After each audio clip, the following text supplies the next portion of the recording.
Hello, everyone. We are live. Let's see. This is the part I hate the most. The part where we're interacting with everybody, or No, it's not that. It tells you that you're public, and then it says no, you're not public. yeah. Does that make sense? hmm I know exactly what you're talking about. Now I do see it. I see it just right this second. We're good to go now. Okay, let's make sure. It's been behaving lately, so yes, we're public. Yay! It worked. Woohoo! Well, welcome everybody. We are live with Crossroads, and I'm Jody. And my co hosts tonight are John and Debbie Covey. Thank you so much for joining us. And our guest tonight is Mr. Steve Dills. How are you, Mr. Steve? I'm good. Still vertical, so can't complain about that. Oh, Still well, that's good. This is usually my bedtime. So, if I doze off, you got to keep me going. Right, Debbie? We'll just keep talking. We'll just keep talking. Yeah, just keep talking and I'm good. Right, Debbie? Yes. Yes. And if anybody's watching and they'd like to ask any questions, just go into the chat room and we will ask whoever you are asking a question. How's that sound? I like it. Okay. Right. So, Mr. Steve, you're going to tell us a little bit about yourself because not everybody knows you, and we want to introduce you to the crowd. Sure. So I am. I'm Steve, in the flesh. Let's see. About me, paranormal about me, or just about me about me? Both. Everything. Both. All of the Everything. things. Everything. Well, let's go to See, the look. beginning. How often? Oh, Yeah. I like it. I like it. Yeah, she's wearing your shirt. Look at Yeah, that. John refused to put it on. I'm wearing a No. ghost. I get a ghosty. See, I like Steve's shirt. I like the ghost. Yeah, I got this at a con, like a what was it? It was like it wasn't like a paranormal conference. It was more towards like oddities. It was like the oddities convention. And there was this really cool T-shirt vendor, and I was like, I love that shirt. And just as like my wife, she's like, you have too many shirts. And I'm like, no, I need that shirt. No, you She's never like, have enough shirts. she's like, no, you have too many shirts. And I'm like, no, I need that shirt. So I bought the shirt when she walked away. Oh, I see how it is. We I won't can tell tell. who's in charge. Can you tell who's in charge? Don't tell nobody. It's a wife He thing. I is. get it. She just lets him think he is. I am not in charge. No, God, no. He went That's why and when you're like, slept. you guys are like, hey, Steve, do you want to be on the podcast? I was like, sure, let me ask my wife. If she wants to join us, she's welcome to. So they are, her and the kids are downstairs grubbing right now. They're Ooh, what's on the menu? we made pork loin in the crock pot, and it's got like this almost like it's not really a teriyaki, but it's very close to it, glaze on it. Ooh. So it Okay. is really tasty. It's been cooking all day, so it's like super. Well, Ghostbusters is on TV, so you can have them watch that. It just came on. Perfect. That'd be good. But Okay. yeah, so they're watching, or they're eating that right now. So they're enjoying some dinner. So me, so I'm Steve. All about you. I am in Richmond, Virginia. I am the director of my own paranormal team, Transcend Paranormal. I'm also on the TV show The Ghost Finders and a YouTube series called Eerie Encounters, which John and Debbie know all about. What else? I'm the current president of the Hanover Tavern Foundation. It's the nonprofit that owns and operates one of the oldest continuous operating, actually one of the oldest taverns in America. It dates back to 1733. So Wow. it's a pretty old building. The original building itself, Hi, or excuse Amanda. me, the new building, because there's two taverns. The first tavern was built in 1733. The one that we operate and are restoring dates back to 1791. So there was an original Wow. tavern. That one stood for about 100 years, and then they built a new one. Which is Are they haunted? Oh yeah, It's definitely an active building. We investigated a lot. In fact, we're gonna have a Paracon coming up in January 19th and 20th. And we have a lot of Ooh. folks coming, so it's pretty cool. We have a lot of fun. We were Well, you can actually in promote it right there. here. Just promote it right here. Friday. Tell Yeah. Oh everybody yeah. about it. I'll throw it out there in a little bit. So, yeah. So that's a tiny bit of paranormal. I'm a nerd, so I work in IT. I actually do a lot on cloud computing. And so I do a little bit of coding, a little bit of process procedure, um, and all of it. I wear tons of hats at work. So, um, I work at a fairly very large and well known company, and I'm working on a lot of the cloud stuff and cloud enablement and um, getting them to cloud. So it's fun. I love it. Um, let's see. I've got a wonderful wife, Jess, we talked about, who's the boss, and then my two kids, which is Notice how he Alex. said that really quietly. Who's the boss? She's the boss. Don't tell her. And Alex, my son, is 2, and Cora, my daughter, is 7. So they keep us Wow. borderline sane. So we're very much insane in this household, but everybody's still alive. Everyone still has all of their limbs. So we're gonna take that as a dub. That's in a the good thing. household here. Yeah, they're all alive. We're successful, right? I'm pretty sure that's like one of the criteria for a parent. Is keep your kids alive. Yep. Doing that. So we got that in the bag for now. Let's see. For now. Oh, we geez. got 11 years on one and 16 on the other one, so we'll see what happens in the meantime. It's a long time. He's scaring me, Debbie. What do you think? No, he's okay. Okay. I mean, kids are like dead set on like, what can I do to kill myself? Like that is exactly like my son will Boys. jump off. Yes, Boys. yes. Majorly. My son is like, I'm gonna jump off the couch, and I'm like, They're fearless. I'm like, Yes. buddy, you're 2, and you're gonna jump onto hardwood, and he's like, no, it's fine. I'm like, no, that's how you die. Yep. Yeah, boys are fearless. They don't yeah. think of what the consequences are going to be for their actions when they're that little. My second son, I always said if he lives to be 18, it'd be a miracle. Yeah, so we're He's working in on his that. 30s now, so I guess he's okay. We're working on that. We're trying to keep everybody alive. Hi, Cindy. So, how's it going, Cindy? Welcome. Hi, everybody that's listening. So that's a tiny bit about Steve. And So what got you involved in the paranormal? What made you decide that's the field you wanted to be a part of? So I think that the field decided that I was going to be a part of it as opposed to me deciding to be a part of it. Okay. That happens. Yes. So my charming personality comes from being born in Jersey and living outside of Philly. So I've got the whole, He's a Jersey boy. Yes. And so I always like to give Hi, Heidi. John and Debbie shit for living in. Hi, Monica. Yeah, but we've never mind. I won't say it. I'll be nice. No, you can say whatever you want, Debbie. Do it. You Do know it, that. Debbie. I call New Jersey the armpit of America. It is. I've never lived there, so at least I can say I've never lived in the armpit of America like you have. I miss you too, Cindy. I call it Dirty Jersey. Hi, Heidi. Dirty Jersey. Dirty Jersey. Oh God, yeah, I would never move back to Jersey. I have family in Jersey. I love my family, but I will never move back to Jersey. I'm sorry. Why not? It's lots of fun in Jersey. It's just. Notice how you get an accent when you say Jersey. I get that accent. It's just so like the price of like living up there is ridiculous, and you don't get as much as if you were like in the South. There's less people, less idiots on the road. It just all around it is. I mean, I do miss living up there. Hi, Thomas. Thomas has something to say to you. Another New Jersey conversation.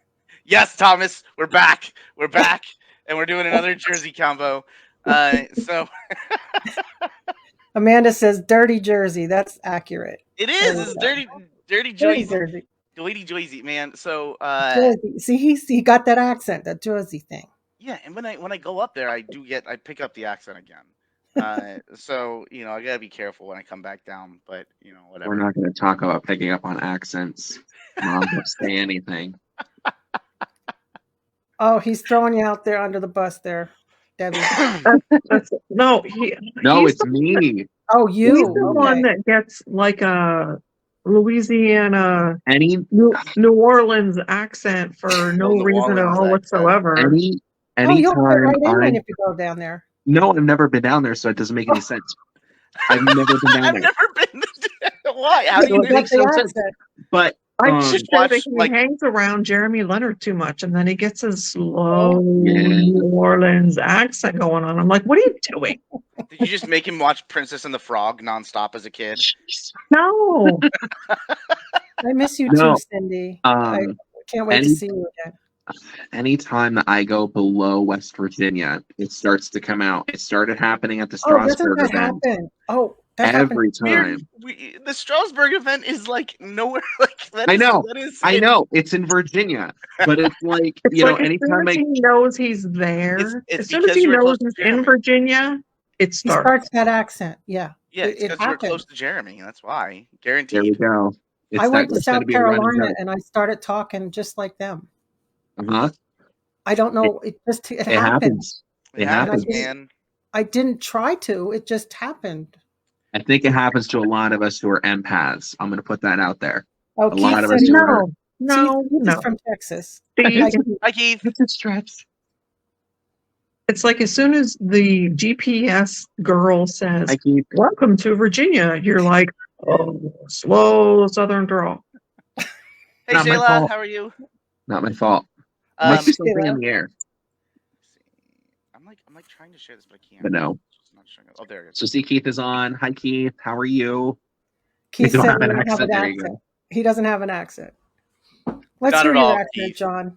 Hi, Brenda. I want to hear your accent, John. I can't. You can't make it. It just No. happened. Oh, it it just really does happens. happen. Like that. Just Southern call side, Jeremy for a couple minutes, and you'll be. It happens. It happens. Not even he did it in Hershey. Oh, Thanks, so you Brenda. did it in Jersey or in Hershey? You did it in Hershey. We had Jeremy up at the Hershey Comic Con, and him and I talking for a little bit. We started. Yeah, I noticed it. And I turned to her and I'm like, I turned to Amanda because Amanda was doing the photography for the event. And I was just like, I need to stop. It's like, oh, where are you from, John? Pennsylvania. I'm from Williamsport, Pennsylvania. Pennsylvania. I live that there, Pennsylvania.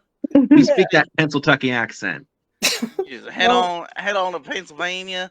Thomas has a Boston accent.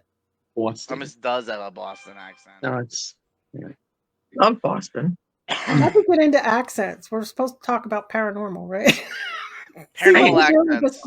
paranormal accents. So, Okay. forewarning, I am very good at derailing the hell out of conversations.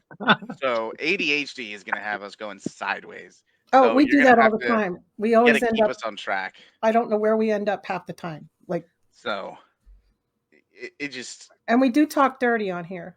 Okay, good. Thank God. Yeah, got to put that Put it out forewarning out there. Yeah, just throwing it out there. If there's any little children on, go home and go to bed. So before the show, Jody asked me how we met Steve. Yes, I want to hear this. And I honestly, I know I've been following you, like you and the Ghost Finders for years, because I found the show actually on YouTube, like 2012, 13, 14, somewhere in there. And, you know, we went to the Strasburg event, the first Paravation event in Strasburg, Virginia, that Jennifer Kennedy puts on. It's a charity event. And when she announced that you were going to be there, I'm like, I recognize him. And then of course, I'm like searching you up. I'm like, holy shit, like that's cool. So my first time meeting you is actually at the Strasburg, meeting you in person, I should say. Yeah, was at 'cause the we Strasburg event. Talked. Yeah. Talked on the old Facebooks, the Book of Yeah. Faces. Before that, but yeah, I think it was Strasburg, the old derivation. And I really like the presentation that you put on there. It was very thorough, and I know it was on a case I think that you were working on. Okay. I don't remember exactly, forgive me, but it was a I wonder if very, you know what it it was was? a very, It was the devil in the details case. It's a case. So yeah, that's a fun. I love that presentation. So, the paranormal, not necessarily like the investigators, but a lot of like the dark tourism, right? The television shows. Um, uh, they focus a lot on like Hi, Michelle. demons everywhere, right? And so I partnered with another team here, CPRI, and we took some of their investigators and some of our investigators, and we worked on this case that is around here. And I can't share too many details, and so in the presentation I change up a lot of like the actual, the location, identity, and all that sort of stuff. But it is about a case that we co-worked on. How's it going, Ronnie? I did do Skinwalker Ranch. I love that presentation too. That's one of my favorites. And I know I'm bad. That's okay. If So you see something in the chat room, just shout it just go out. sideways. Yep.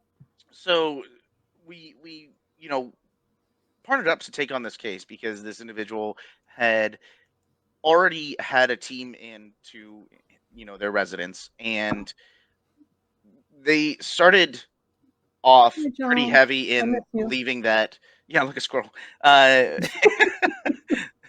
oh, piece of candy. They started off with the idea that there was something demonic because this previous team went in and they were like, "Oh yeah, demons. There's definitely demons." And so like Oh, for me, that is the very opposite of what you should tell somebody that, like, I don't know, lives in their home. You shouldn't set that precedence that you have something innately evil. And so we took on this case, and the presentation is around how we navigated the case with this idea that, hey, while we're working through this, we need to work under the pretense that there could be something demonic here, but we can't utilize that as um evidence. We can't say, oh well, another team said it was demons. And so it's all about how we that's started right, Michelle. investigating and reviewing and went through the data and went through the information from this client, to come to a mixed conclusion. Ultimately, we went down, we interviewed this individual over the phone twice and on site twice. Um, Granted, this person lives about 2 hours away, so we put a lot of time and effort into this to help this individual. And then when it came down to brass tacks of, hey, it's time that we need to investigate. Like, we've done all the interviewing, we've done research, we've pulled history, et cetera, et cetera.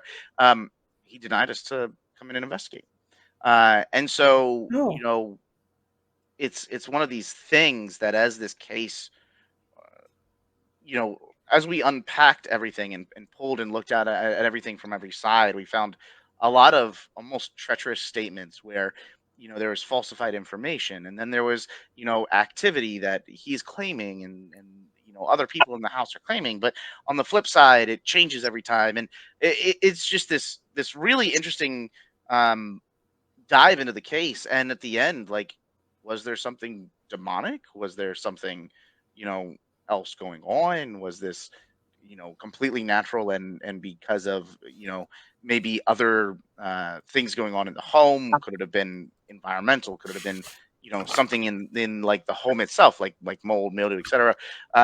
Medication? Could it be any of these things? And so we kind of present that, and analyze all of that and let folks make their own determination about it. But the whole idea is to, like, try to hopefully teach folks, like, going and investigating shouldn't be step one. Interviewing and learning and gathering history and data and all this sort of stuff should be the first step. And as we interviewed this client, we kept finding inconsistencies time and time and time and time again. Um, and so, you need to protect yourself. And the best way to do that is not step one, let's go to your house. Like, no, that's crazy. Don't do that. Like, you should, gather all of this information and make a very good assessment of, is this, right off the bat, do we have enough data to say this is paranormal? Do we have enough data to say that this is something that's naturally occurring and somebody needs, maybe they need some help, like, mentally, right? true.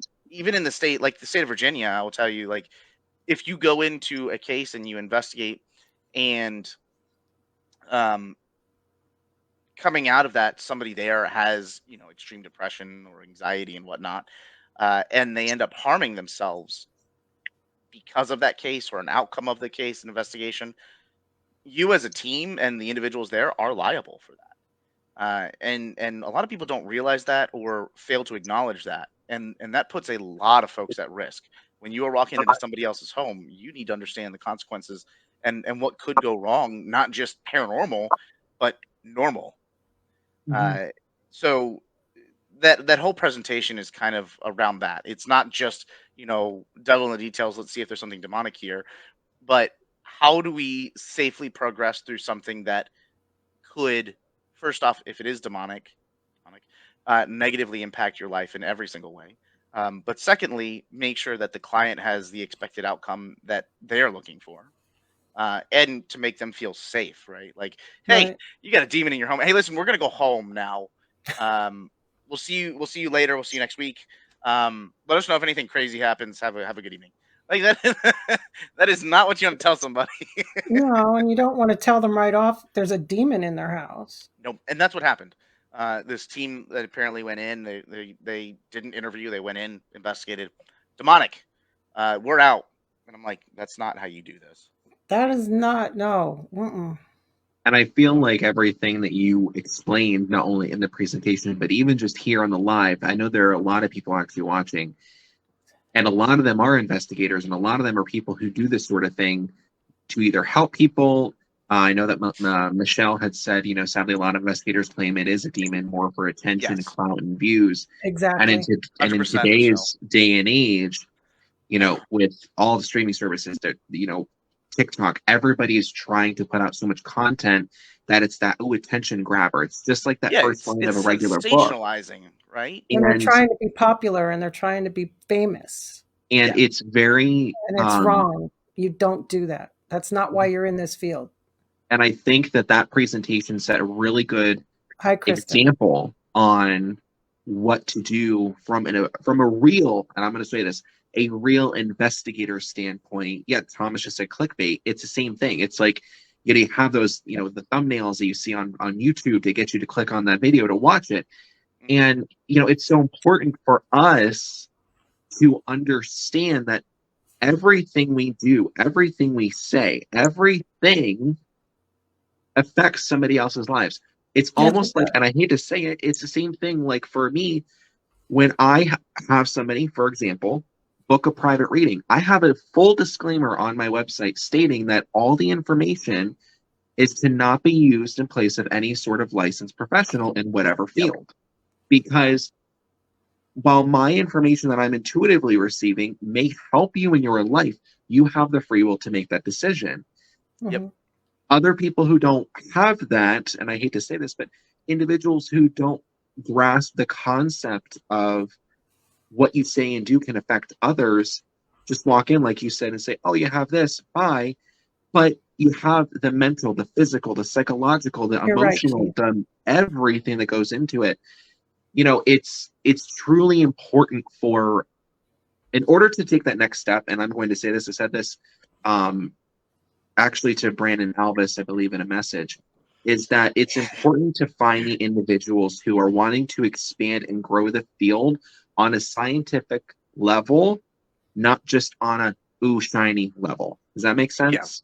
Very Yeah, much. and So and even, I would take it a step further and even say, because I'm, I love science. I like to approach things from a scientific methodology, but my passion, my real big passion in the paranormal is historical. Yeah. And so I love working with places and for example, my team Transcend, when we work with countless locations in Virginia, some even outside of Virginia, and when we host, we partner with them to do fundraising. That could be public investigations, presentations, lectures, ghost tours. Sometimes we just go and volunteer for events that they already have planned, and we just want to be there to help and assist. Totally non-paranormal stuff. But when we host events, 100% of the proceeds, unless like otherwise, like sometimes we might have some folks that are coming in that we need to help cover some of their costs and stuff. But unless otherwise mentioned, 100% of the proceeds goes directly to the location. And that helps with historic preservation, restoration. A lot of these locations do community outreach. A lot of them also do educational programming. And so one of the big things is we try to partner with these locations to utilize kind of the paranormal as a medium, if you will, John, to help people fall in love with history, fall in love with the location, and learn a little bit about it. Because there is the scientific side, right? And so that's where a lot of the data logging and reviewing, those logs. I love doing that. I love looking at. I mean, it sounds boring because it's just numbers on the screen. But if I can find some anomalous behavior in environmental data that parallels or aligns with some preternatural activity that we experienced while we're on site, that's something. That's something tangible now. We have been able to measure something. Hi, Michelle. And so, hi, Kristen. And so I like to do that. On the flip side, I like to make sure that I can go out and support and give back to the community. And my way of doing that is supporting these nonprofits, especially like the Bash. We all go to the Bash, and I love the Bash. It's a great way to give back. It's giving back to people, right? I also like to support Scares That Care, and same thing. They sponsor families that have children with terminal illnesses. They sponsor families with people with cancer, as well as families that have had burn victims. And that money just goes straight to helping them out. It doesn't. Yep. It's not like you have to use this for medical bills. It's like you want to take this and go and take a family trip to Disney and make some memories. Go for it. And I love that. I love that about it. And so, I like that. I like the scientific side. I love the historical side. Hi, Tom. And like Keith said, I always try to preach that understanding the history of a location provides context to understanding the hauntings of a location.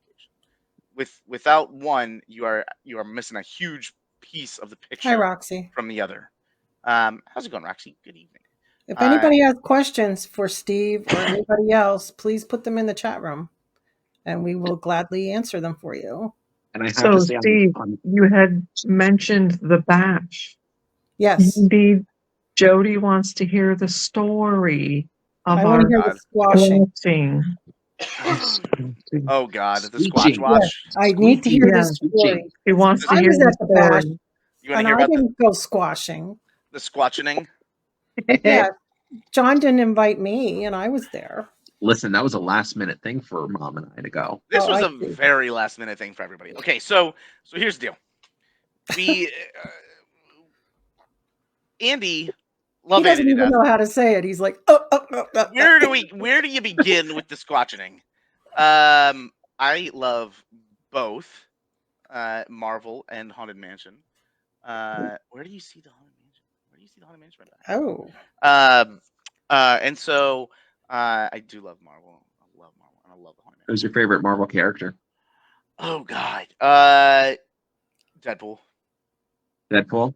Okay. Gotta be Deadpool. I love Deadpool. Strange. Hold on one second. I like Doctor Strange too. oh, where's he running? He's going Doctor Strange is a good one. I love Venom and Anti-Venom.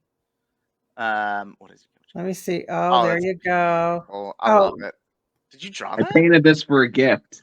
That's so good. With an arrow through his. Oh, you put a knife in done his good. head. Yeah, but That's Deadpool. the whole He's point. like, yeah, Oh. he's totally okay with it. It doesn't matter. Okay. He could have 10 knives in his head and he's still fine. Tell me about this story that you need to tell me all about. Squatching. I never heard of squatching, so you need to tell me all about it. So we're at the Bash, right? And we're at Gettysburg, and everybody, when you go to Gettysburg, what do? You want to investigate, right? It is active everywhere you go. You can't spit without some sort of activity. And so, Exactly. Andy is trying to line up this. I think it was like a Civil War field hospital, right? And he's trying to line it up for a couple of us to go out and investigate. Kind of falls short. The guy just, disappears. And so Andy's like, well, what are we going to do? And so Andy and Stacy start talking, and they're like, well, there was a Sasquatch sighting up, on whatever this mountain. I don't even know where we went. Mountain and 10 minutes away. Yeah, 10 minutes away. Was it? And so no. Where was it? It's 30 minutes away. It took us 30 minutes to get out here. It's 10 miles In the away. middle. 10 in the miles middle away. of nowhere. Nowhere. I thought we were gonna die. And so And Andy found this place for you. That's Andy typical Andy Andy. knew about it, right? Andy I knew about it, guess and I guess so he actually drives that road every day to go into work. Okay. okay. So apparently he So does. who But knows it? Andy's like, so couldn't get a location to investigate. However, there's been some sightings of Sasquatch, and like in Gettysburg. I didn't know this. The Squatching was up here, and he's like, oh yeah. And he's like, do you want to go, Sasquatch hunting? And I was like, well, I didn't bring a yeah, wrong turn, Gettysburg. Exactly. This gets weird. And Yeah, I so can't wait to hear this. so I'm like, Andy, I said, I don't have a net large enough, and I don't really want to kill the Squatch, so I don't want to hunt the Squatch. I just want to observe the Squatch. And take lots of these. Yeah, Be and one so with the Squatch. Be one with the him, Squatch. yes. And so I told him, I said, we're just gonna do Squatch watch. We're just gonna watch the Squatch in their natural habitat. We're not gonna hunt the Squatch because I don't want to kill the Squatch. Yeah, because I said, okay, what's going to happen once you do? What are you going to do with him? That was what we were all saying the entire night. Like, what if we actually do find the Squatch? He's like, it's the whole what if thing. From a pair of pants. And he's like, they're very deadly, and I'm like, really? Like, how do you know? so I talked to Chris, my buddy and partner in crime for Eerie Encounters, and I'm like, Chris, we should do this. And he's like, well, keep in mind, neither of us have protection like boomsticks, right? We're just gonna go out there, and if you're like, I don't know, going out into the woods in the middle of the night, I feel like you should have some sort of protection. However, when it's raining. And it was raining. That big storm came through, and totally that's when demolished we had the Jeff's when the tornado went through and destroyed Jeff's whole thing. Yes. So while that's going on, we're in the middle of the woods, by the way. You guys are inside safe, and we are in the middle of the damn woods. Yes, Shayla. It felt like the hills have eyes. So I'm like, Chris, we should do this. And he's like, this is dumb. And I said, exactly. That's why we should do this. And that's why you should do it, because it's dumb. I said, this would make perfect content for Eerie Encounters. And he's like, you're right. And you could write a book about this one. Yeah. We really could. So I was like, children's book. There you go. Write a children's book about it. I was like, it'd be fun. Let's get John and Debbie, because I know John likes to go to bed at like 7 p.m. Because don't forget, I sent you that picture the night before of Sleepy Boy John. Yes, Sleepy Boy John. Listen, I'm surprised you weren't sleeping at your table, John. I was fighting such a migraine that first night. It was horrible. I'm like, John, are you down here? You gonna party? And, there you go, Joan. Joan says we should catch them and put them in a glass box and observe them. We could, but I don't have the capacity to catch the Squatch. I just wanted to watch the Squatch. So I tell John and Debbie and I rope them in, and they're like, "Where is it?" I'm like, "Oh yeah, well I don't have an address." I was like, "We're just gonna meet Andy at a gas station, and he's gonna drive us out there." And so we go and we meet Andy and Stacy, and they're in one car. Chris and I are in one car, and John and Debbie are in another car. And I'm like, Andy, what's the address? He's like, well, I don't have an address. And I said, well, where are we going, Andy? And he's like, well, we're going to go about 10 minutes. I swear to God, he said 10 miles is what he thinks he said. I think he said 10 minutes. And I was pretty convinced that it was 10 minutes, right? I heard 10 minutes. Yeah, I did too, but it was a long day. So we get in the car and we start following Andy. And I missed all this. Oh, darn. Go ahead. 10 minutes pass and we are still driving. And I'm like, hi, David. And at that point, Debbie texts me and she says, where the hell are we going? With a bunch of skulls. I would have liked to see that text. There's a bunch of skull emojis. Are you sure it said hell? I'm pretty sure it did. Okay. Yeah. I gotta see if I can find it, because she's like, I was like, where are we going? Yeah, that's what I mean. I didn't think you said hell. No, I didn't. I don't know, but just for narrative transformation, she did. Just to be nice. Right? Let me see. Where is it? Let's see. And then you didn't get it right away because we didn't have service. Oh, nope. You didn't say. Yeah, No, You she didn't said say where the F word. hell. You. This is what you said. I can't read it. It We can't says, see it. "Where in the actual F are we going?" That sounds more like Debbie. Yeah. and That's why I I said you didn't say the hell word. No, not at that point. No. we were at 20 minutes at that point, I think, driving, and In pitch dark with the rain in the pitch middle dark. of the woods. It's raining. Well, at There least is you missed the tornado. we haven't seen another car. There is nobody out here, It's and windy roads. oh There's god, yes, there's no road lights or anything. It's ridiculous. we were Oh we were my gone. God. Did And you have a so flashlight, John? Actually, we were not prepared. We didn't have I don't anything. think you did. I don't think you had Mom and anything. I were not prepared. We weren't really planning on going investigating or doing anything. John was So in I his didn't bring any jammies, right? equipment. Yeah, You he was were in his your PJs. jammies, ready for bed. I said, get out of your PJs. There's Andy. There he is. Oh, hi, Andy. There's Andy. We're talking about the Squatch Watch. We're talking about Scotch and Andy. So,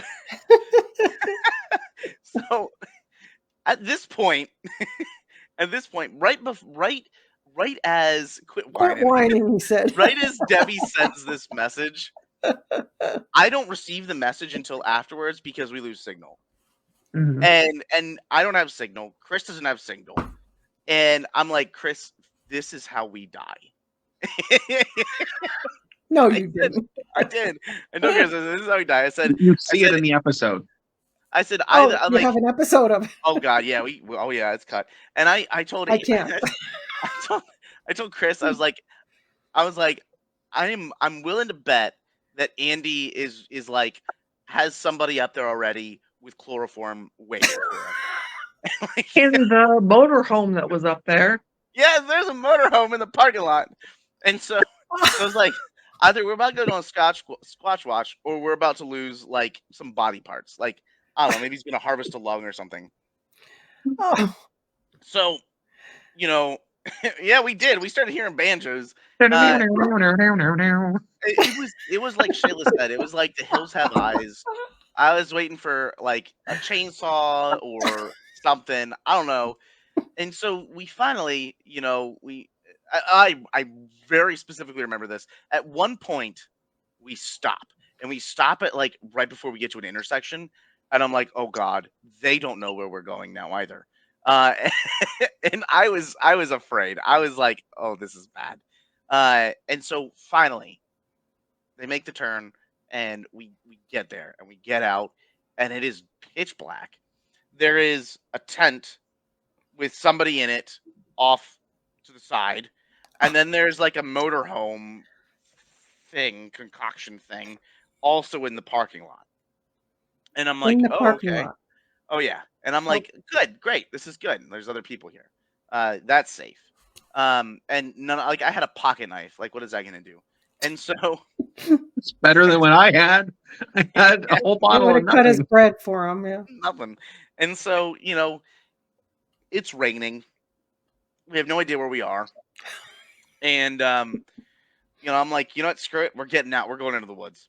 And it's summer, right? It's the bash. It was July, and I was like, I am not getting off this path. I will not get off the path, because there was a path cut in, and I'm like, that's where I'm staying, because I'm definitely afraid of ticks. Like I don't like ticks crawling all over my body and everything. So we all stayed on the path except for Andy, who walked right on into the middle of the damn woods.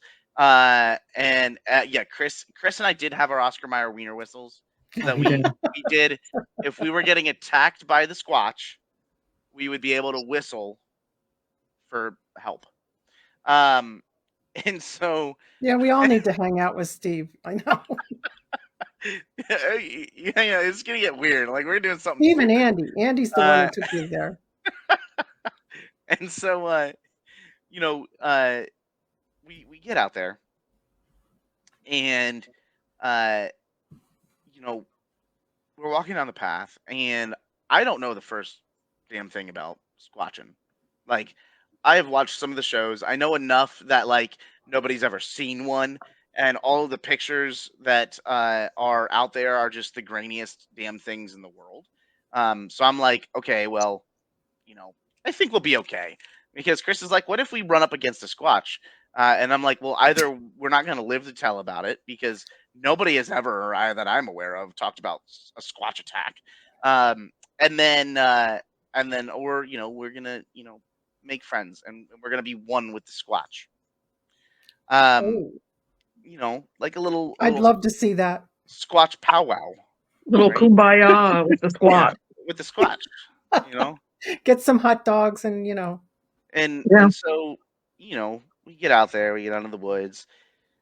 Stacy, I love Stacy. She walks into the brush and she picks up a big old stick, like a branch, and she starts beating the shit out of this tree. And I'm like, "What are you doing, Stacy?" She's like, "Well, if you knock 3 times, that signals the Squatch." And I'm like, "How do we know all this? We have never we've never seen the Squatch. We've never I don't know anybody that has shaken hands with the Squatch. So how do we know that the Squatch is beating the trees?" But apparently the Squatch has beat the shit out of the trees. So we're just gonna presume that that's correct. And so she hits the tree 3 times, and then a second later, we hear this how do you explain it? Like this guttural scream come from down the path, and Stacy hightails it back to us. And oh god, I the Sun magazine. Andy. The Sun magazine is Oh. 100% accurate information. That one I never heard of. Oh The my. Sun is it's pre-YouTube perfection. Oh, Pamela says she's seen Bigfoot. Okay. So, but did you hear sounds? Like, are there specific sounds that the big feet make that you can call the big feet, right? And that's so. Stacy hits the tree. We hear this guttural scream. Stacy runs back to us for safety, and I'm like, Stacy, we are all meat. Like, there is no safety here. She's like, I'm getting back with the group, and I'm like, we're all edible here. Like, we're not. There's no way that just standing next to me that there is protection. Like, like we're just all likely to be a buffet instead of a la carte. And so she screams. The next thing that we hear is Andy laughing his ass off because Andy has made his way further down the path than everybody, waited for the 3 knocks, and then Andy made the guttural scream. And so That sounds like our Andy. Love you, Andy. It was the funniest thing. And so she's yelling at him and everything, and we're out here in the middle of the woods.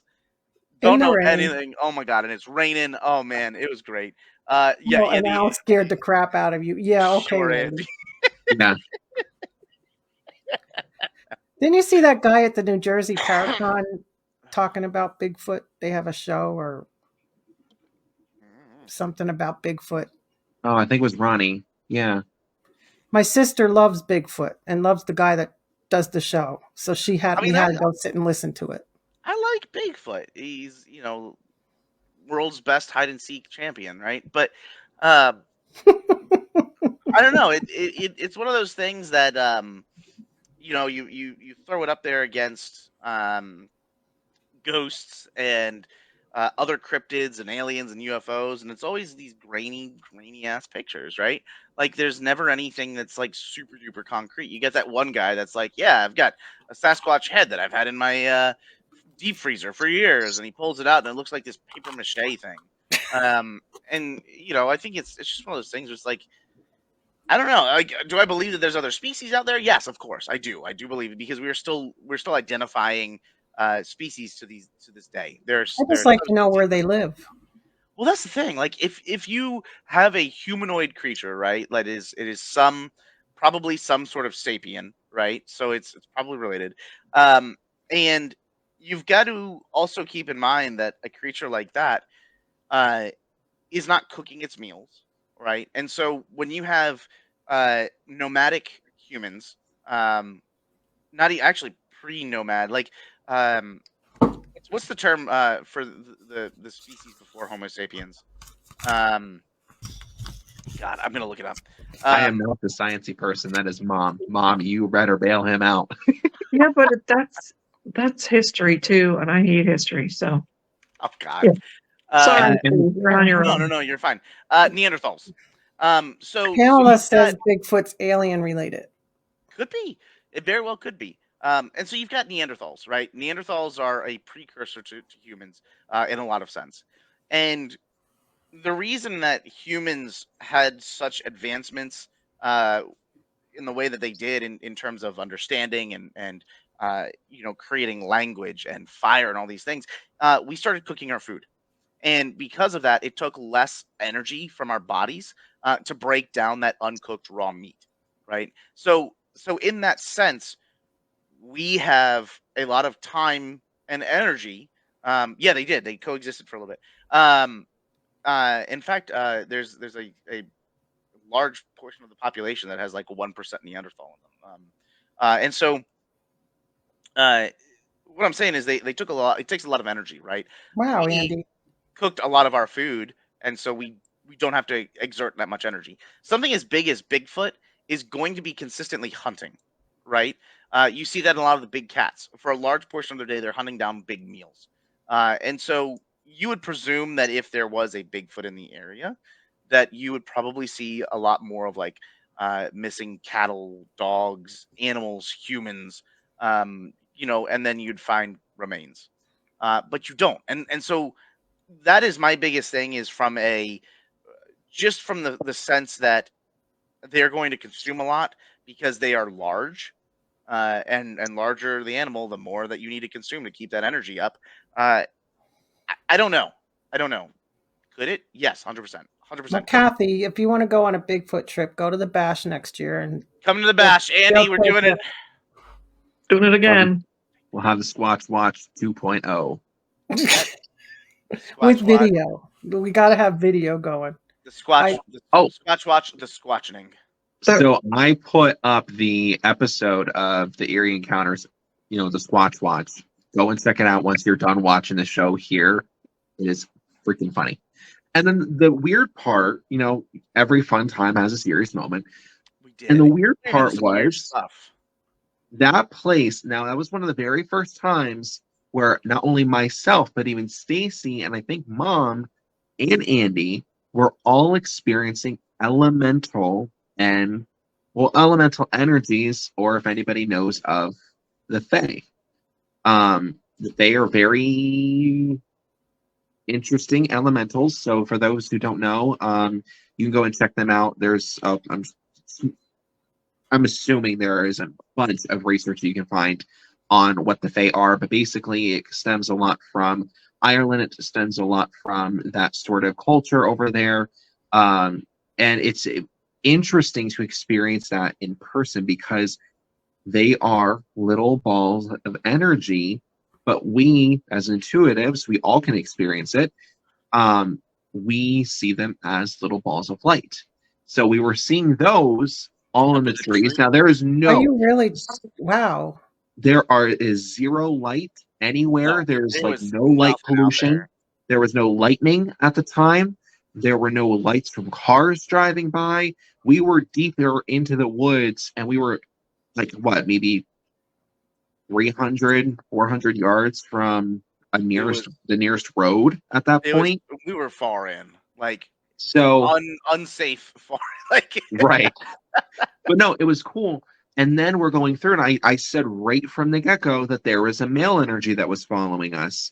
And while we were standing on the path, I know I had the K2 meter in my hand. You can see it in the episode.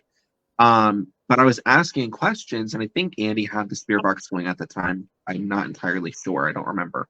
Oh, But Andy said we he had went back something and running. saw it again. there was something there that was answering us that was intelligent from the other side. Wow. I think we had just a REM pod because so I was Yeah, gonna that say, too. did you have any equipment with you? we did. Mhm. So I brought just a backpack of equipment because I was like, why not? You know what I mean? And we started seeing these like Andy or like John said, like these dots of like orange and green and red and blue lights in the treetops.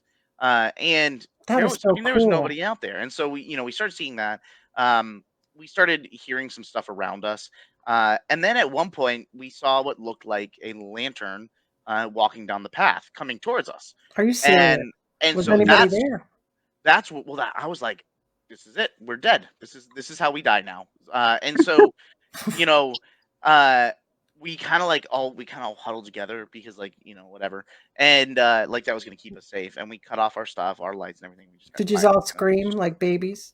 No, we Andy just did. stood there for a second. No. Yeah, you did. Well, he got scared by the owl, That's true. and But so then it got really quiet, oh and there my was God, no there was breeze. no Yeah, there was sound. nothing. It was silent. Oh, That was man, like, you all didn't right, ask me to come we're in. I going. missed all that shit.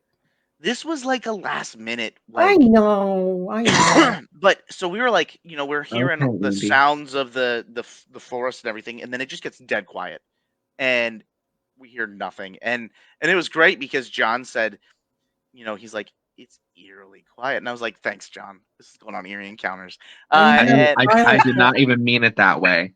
I when you know, have that's silence why like it's that, perfect. it is scary. Like it is a really eerie feeling when you Oh have my God! And we complete all silence. noticed it at this like the same time, and we're like, this is not good. Yeah. And so we started seeing this lantern coming down the path, and let's keep in mind that this lantern wasn't coming down the path over here where we could go further into the woods. No, this lantern was coming from the path that we needed to go back to the cars. And so I'm like, good, great. Oh, The only way that we need to go is straight towards the lantern thing. And so we're watching it kind of like come through the trees, and all of a sudden it goes off. It turns off, and we're just standing there. and nobody Well, was there. And part of the thing that we were curious about is if it was somebody who was in the tent that was when we first got there, or in the Yes. camper. But with how eerily quiet it was, There you was can no hear footsteps. you can hear footsteps even from that far from the trail, and Andy said, no, I seriously heard something, ran ahead and turned around, and it was a huge owl. Like, I yelled for them with the camera, but it flew away and I didn't even hear it. But Andy, He did see an owl. I know he did. the owl was just trying to help us figure out who was on the path. Who was on the path? Oh, boo. Or normal show, it makes sense. Cindy, I Uh, never saw that show. She wants to know if we saw the Bigfoot show, Mountain Monsters. I never saw it. I don't know if I have. I've seen some of them. Not like I'm not like a. I don't have TV at home. So I'm not like a religious television watcher. And Pamela said, "Don't follow the lighted lantern; it'll take you to your death." So we didn't. We stood in a circle, scared, and then waited a couple seconds. Then eventually, I just turned on my flashlight, and I was like, "All right, we're gonna figure this out." And there was nobody there. And then at one point, I remember it almost looked like a car light. Yeah. Remember this? Yeah. One single car light, like on a motorcycle, almost, and it like rolled through the woods right past us. And it Wow. was like right across the path, almost like it was like in the form of like an intersection. It darted right across, right in front of us.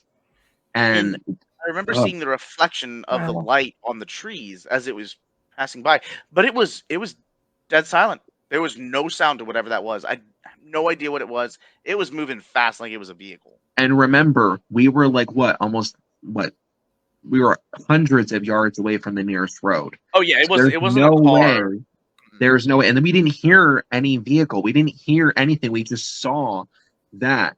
And then right after that, the wind started picking up again. Yep.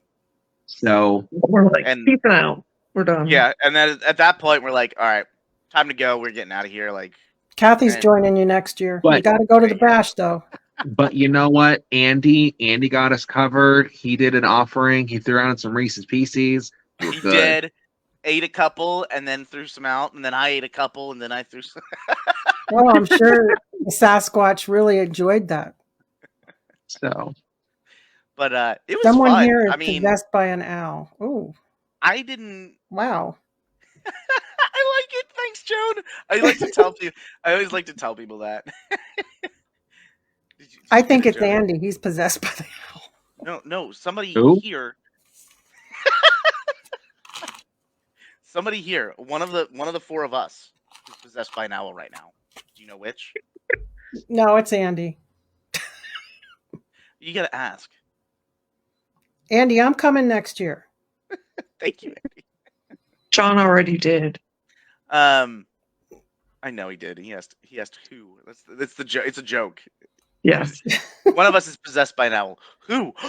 John. Must be Everybody you. look. Oh my god. I don't know what you're talking about. But it was fun, man. Like I didn't know what to expect. We went into this very blind, like literally and physically and every personal way about this. We were blind. Yes, And Andy, that's a good idea.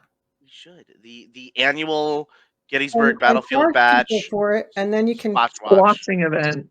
yeah, the squashing event, and then you could make a donation to the Wounded Warriors. There you go. I got you, Joan. Don't worry. Yeah. But it was weird. I mean, and we were getting REM pod hits. I mean, we were out in the middle of nowhere. There's no electricity. And I mean, our phones weren't even working. And we're getting REM pod hits. We're getting spirit box. I mean, it was wild. That's Uh, awesome. and so Andy, tell Pam and Steve. we I'm I sure think- they'll agree with you. didn't we ask like should we leave now? And I think the REM pod Yeah. like lit up, and we're like, all right, time to dip. I think Well, that we all was it. started and the like thing- getting the idea like it's time to roll. The thing with that is Stacy and I. So Stacy Lee is also another intuitive too. She does a lot of mediumship readings as well. And her and I were standing there, and I felt like normally to me when I am at a location and I get this very uncomfortable feeling that's just out of nowhere, where it feels like anxiety. That's what they're telling me. Okay, it's time to kind of we need to move past this. We need to keep going. Yeah. And I remember her saying like I'm getting uncomfortable, and I didn't say anything about me getting this feeling. And I asked her, I'm like, do you think that we should probably head out? Hi, And Taryn. Taryn. You want to go watching with us? Taryn, you need to come squatch watching with us. I remember feeling uncomfortable. Like Yeah. it was significant. It was palpable. Oh, there you go, Joan. Joan says we need to tell Pam and Steve to build a large cage so we can catch Bigfoot. There you go. There we go. But no, I mean, it was at the tail end of it. It was an experience I think we all can share that memory for. And like, it's fun. And I think that's something that I really like with eerie encounters. Just because it shows that, all you see on TV and this, that, and the other, yes, a lot of it is, serious. A lot of it is there. We're regular people too. We like to have fun. And I think that's what's really cool about the show. And leading into that, how did you and Chris kind of develop the idea to do eerie encounters? So kind of a culmination of things, and a perfect shitstorm is what I would refer to it as. That works. Yeah. So I started with the Ghost Fighters on season 11. And so we're And you have a new episode coming out tomorrow, don't you? we do. We do. Tomorrow's the 15th. Oh my gosh, it is tomorrow. Wow. And so that's awesome. We went down to Louisiana. We went to New Orleans and Baton Rouge. Watch. John's going to start talking slow. So much. Oh, he's going to do his Stop accent. it. Here we go. Oh, We went to John. Baton Rouge, and we went He's to gonna New do it Orleans, slow John, talking. and we were all up Y'all in need to stop. New Orleans, man. But I started with the Ghostminders, and it's been a blast. Love filming with them. And one of the things that we do with the Ghost Finders is we try to, when we get to the location, a few of us, me, knows a lot about the history of the location, the ongoings, those sorts of things. We've got, like Rob and Megan, and Patty Negri, who like to go in blind, right? Because that's going to, pretty much negate anything that they're going to be picking up as mediums. And so, I take the ghost finders and how we work very seriously, because we were there to tell us and share a story, and we want to make sure that we do it correct and accurately and everything. And so it's a very serious thing. Yeah, we have a lot of fun. We laugh a lot on set. But we keep it very serious because we're there to share a story and share something about that location. With Eerie Encounters, we, try to take that just from a slight detour from, a huge piece of the paranormal is very serious, right? A lot of the shows are like, we're gonna scare the crap out of you. Like we were talking about earlier, a lot of clickbait that you see demons and Mhm. it's the scariest Let's run a bus, location, John. the most haunted location, yada yada yada. And we wanted to kind of get away from that a little bit. And so Chris and I decided that we wanted to do something a little bit more humorous and comedy. Bring a little bit of our own selves and how we interact normally, and how we are as normal people. And not that I'm not normal on the Ghost Finders, but it's a lot more comedy based and humor focused on Eerie Encounters. And so what you'll see when you get Eerie Encounters, yes, there are very serious parts. One of those is when we investigated the Jim Jones Church in Indiana. That was a very serious thing, and there's actually some follow up episodes that we're gonna have dropping at some point once I find time to do that. But then we flip it and we go to the Bash and we film the episode at the Bash, and it's us scaring the shit out of people at the Bash. And then we did the Squatch Watch, and there's a lot of just dry humor mixed in with that. And so the idea is like, let's have fun with it. Let's explore this. Let's unpack this idea, but let's do it in a manner that's lighthearted, and we want people to laugh and enjoy it from a different perspective. Right? There's tons of different avenues that you can pursue the paranormal, and we wanted to do it just from a comedy, humorous standpoint. We're doing not disrespectful but silly stuff. And so we toyed with the idea for a little bit, and then Chris and I both found ourselves without jobs for a period of time. And during that time, we're like, well, while we're searching, um, let's move on this idea a little bit. And so we started filming a little bit. We started off with the Hanover Arts and Activity Center, and filmed an episode there, and then we filmed an episode here and there. Like, if we were filming with the Ghost Finders, we do a little bit of behind the scenes stuff. If we were doing an event with Transcend, we do some behind the scenes stuff, and then Chris and I would go out and hit up a location just ourselves, and same thing. We just investigate and take an opportunity and do something that's a little bit more of a comic relief. And so it was just a culmination of, we had been talking about it for a bit. We knew what we kind of wanted to do and focus a little bit on the humor side, and then having boatloads of free time, uh, that definitely helped. And so that's kind of where it all pulled together, and we just said, screw it, let's do it. Let's keep it something that it's fun. It's fun for us to do, and it's not a pressured thing. Like, we're not in any pressure to release an episode. Like, I wanted to release it on a set schedule, but getting a job and just being busy with all the other things going on in the field, all of the events that we host as Transcend, the filming with Ghost Finders, family, and having 2 young kids, we wanted to make it something that there's no pressure. And so we release an episode when we have time. We film when we have time, and it's for us. It's for fun, and if people enjoy it along the way, then we're really happy that people find humor and relief and laugh along with us, because that's what we want to do. But it's not something that we're like, we got to release an episode every 2 weeks and it has to be this and it has to be that, and Right. it's for fun. We want to have fun. We want other people to have fun with it. So it's a little bit of a detour from your typical paranormal show, but it's something that we wanted to do. It's a little What's bit of your favorite place that you investigated and why? I have lots of favorite places for lots of different reasons.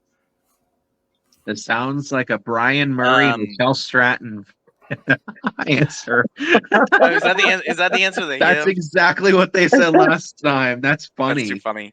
But no, I get it. Yeah, I want to hear about some of the great evidence that you've captured.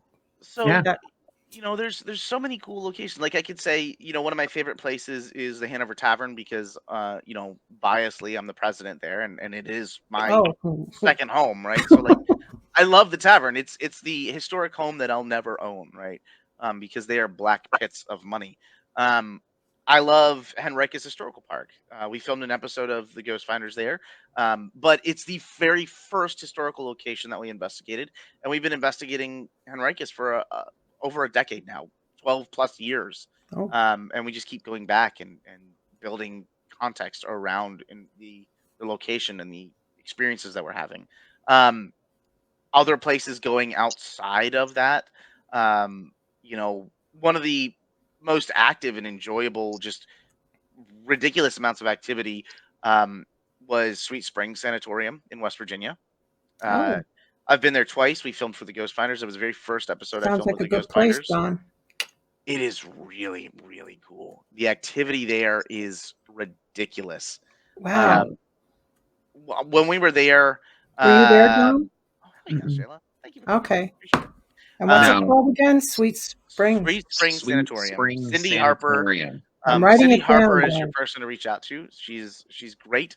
And Cindy is like their paranormal director there, and she will get you in there and whatnot. But it is a And where fantastic is that at? location. It's in West Virginia, Sweet West Springs, West Virginia. Virginia. So it's really close to Roanoke, Virginia. Okay. And I've heard like of I that said, place, but I never been there. I it have is heard that name. Chef's Kiss Mint. We filmed there when we were filming there for the Ghost Finders. One of our camera guys, Jose, got very aggressively attacked. Oh, And it was bad. We stopped filming for a couple of hours because of that. And no. we all visibly saw things. I just was going crazy. It was St. just nuts. Albans, I love it, Andy. That is Um, one of my favorite places. I want to go back. St. Albans is another favorite. Oh, yeah, I I haven't been will there in a while. I went there with Pam and Steve a long time ago, and it was phenomenal. I will be at St. Albans Saturday. Oh, are you Mom and, kidding? Mom and I have Oh, never been.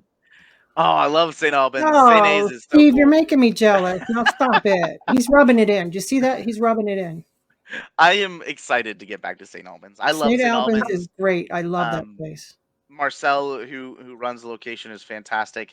We go to St. Albans quite a bit, and we're only Yeah, 3 they have hours. great So people there. we head out there to help them and support them. It's a great location. The people that work there and run it and stuff are Oh phenomenal. yeah, They're Marcel really nice and people.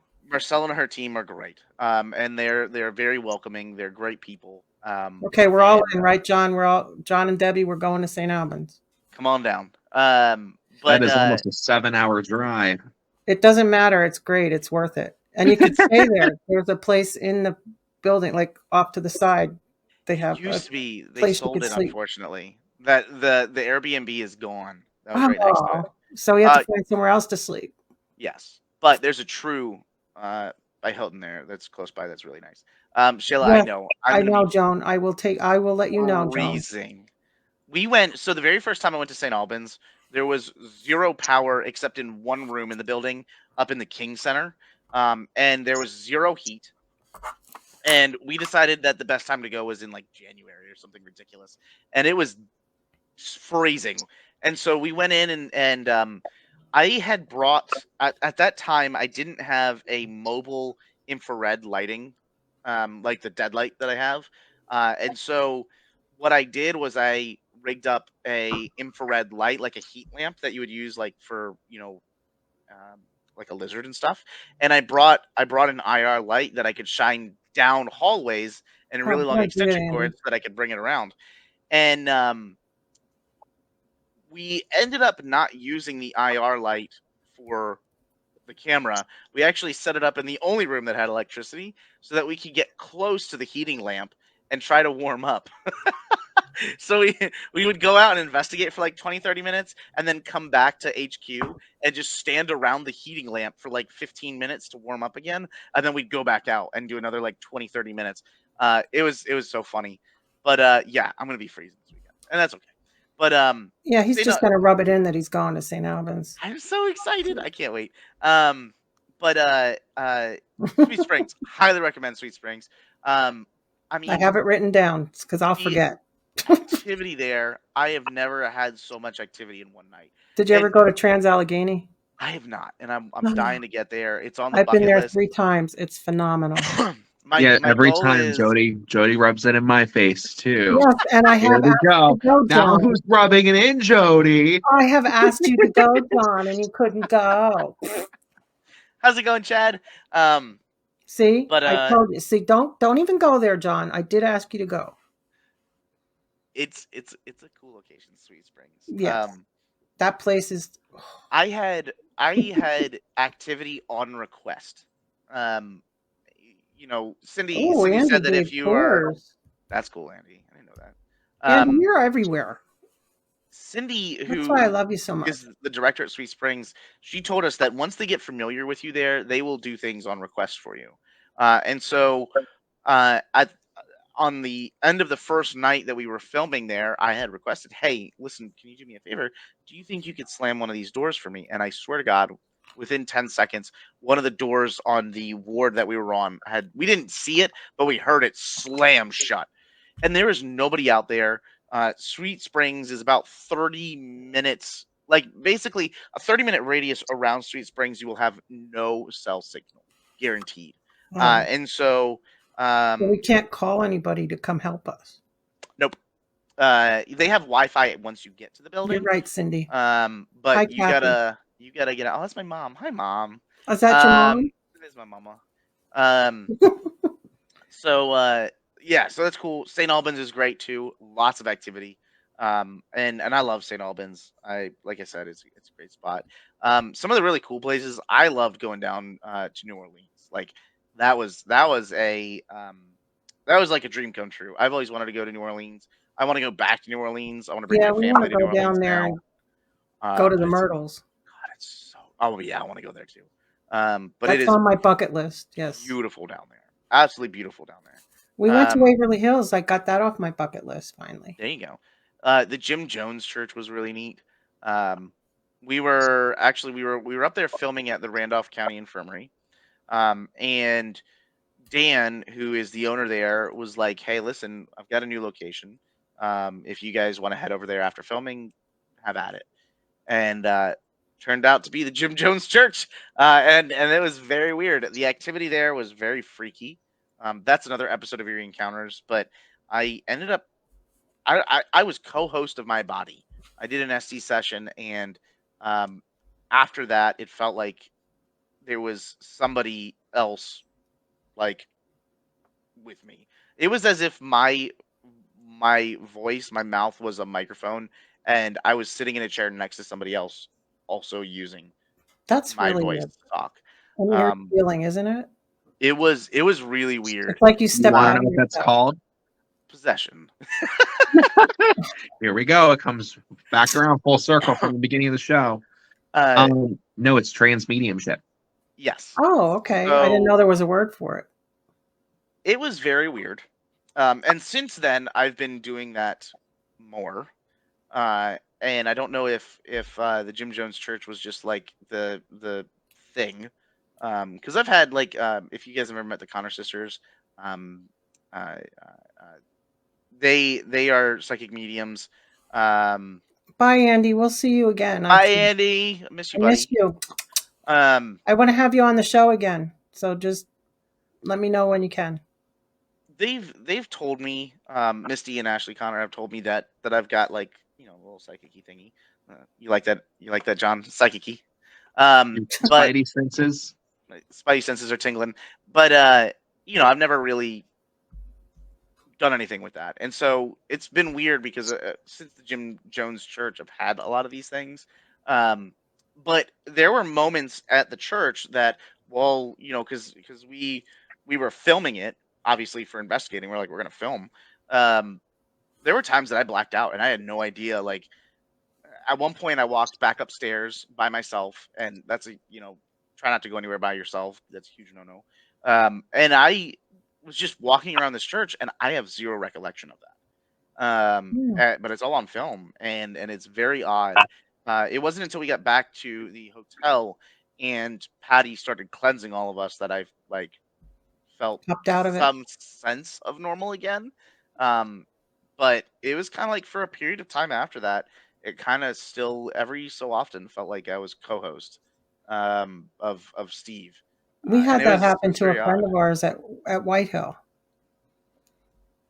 They pretty much became possessed and were telling us about what happened in that place when they were there. Hmm. We had Yep. to take her outside and cleanse her and get it out See, of her. that to me would be an interesting concept. Out of all the times that I have been in person during an SD session, I have never. Yeah. Well, they call it going under. I've never gone under having the blindfold on, not being able to hear anything other than the spirit box myself, doing what I do because I'm a seer.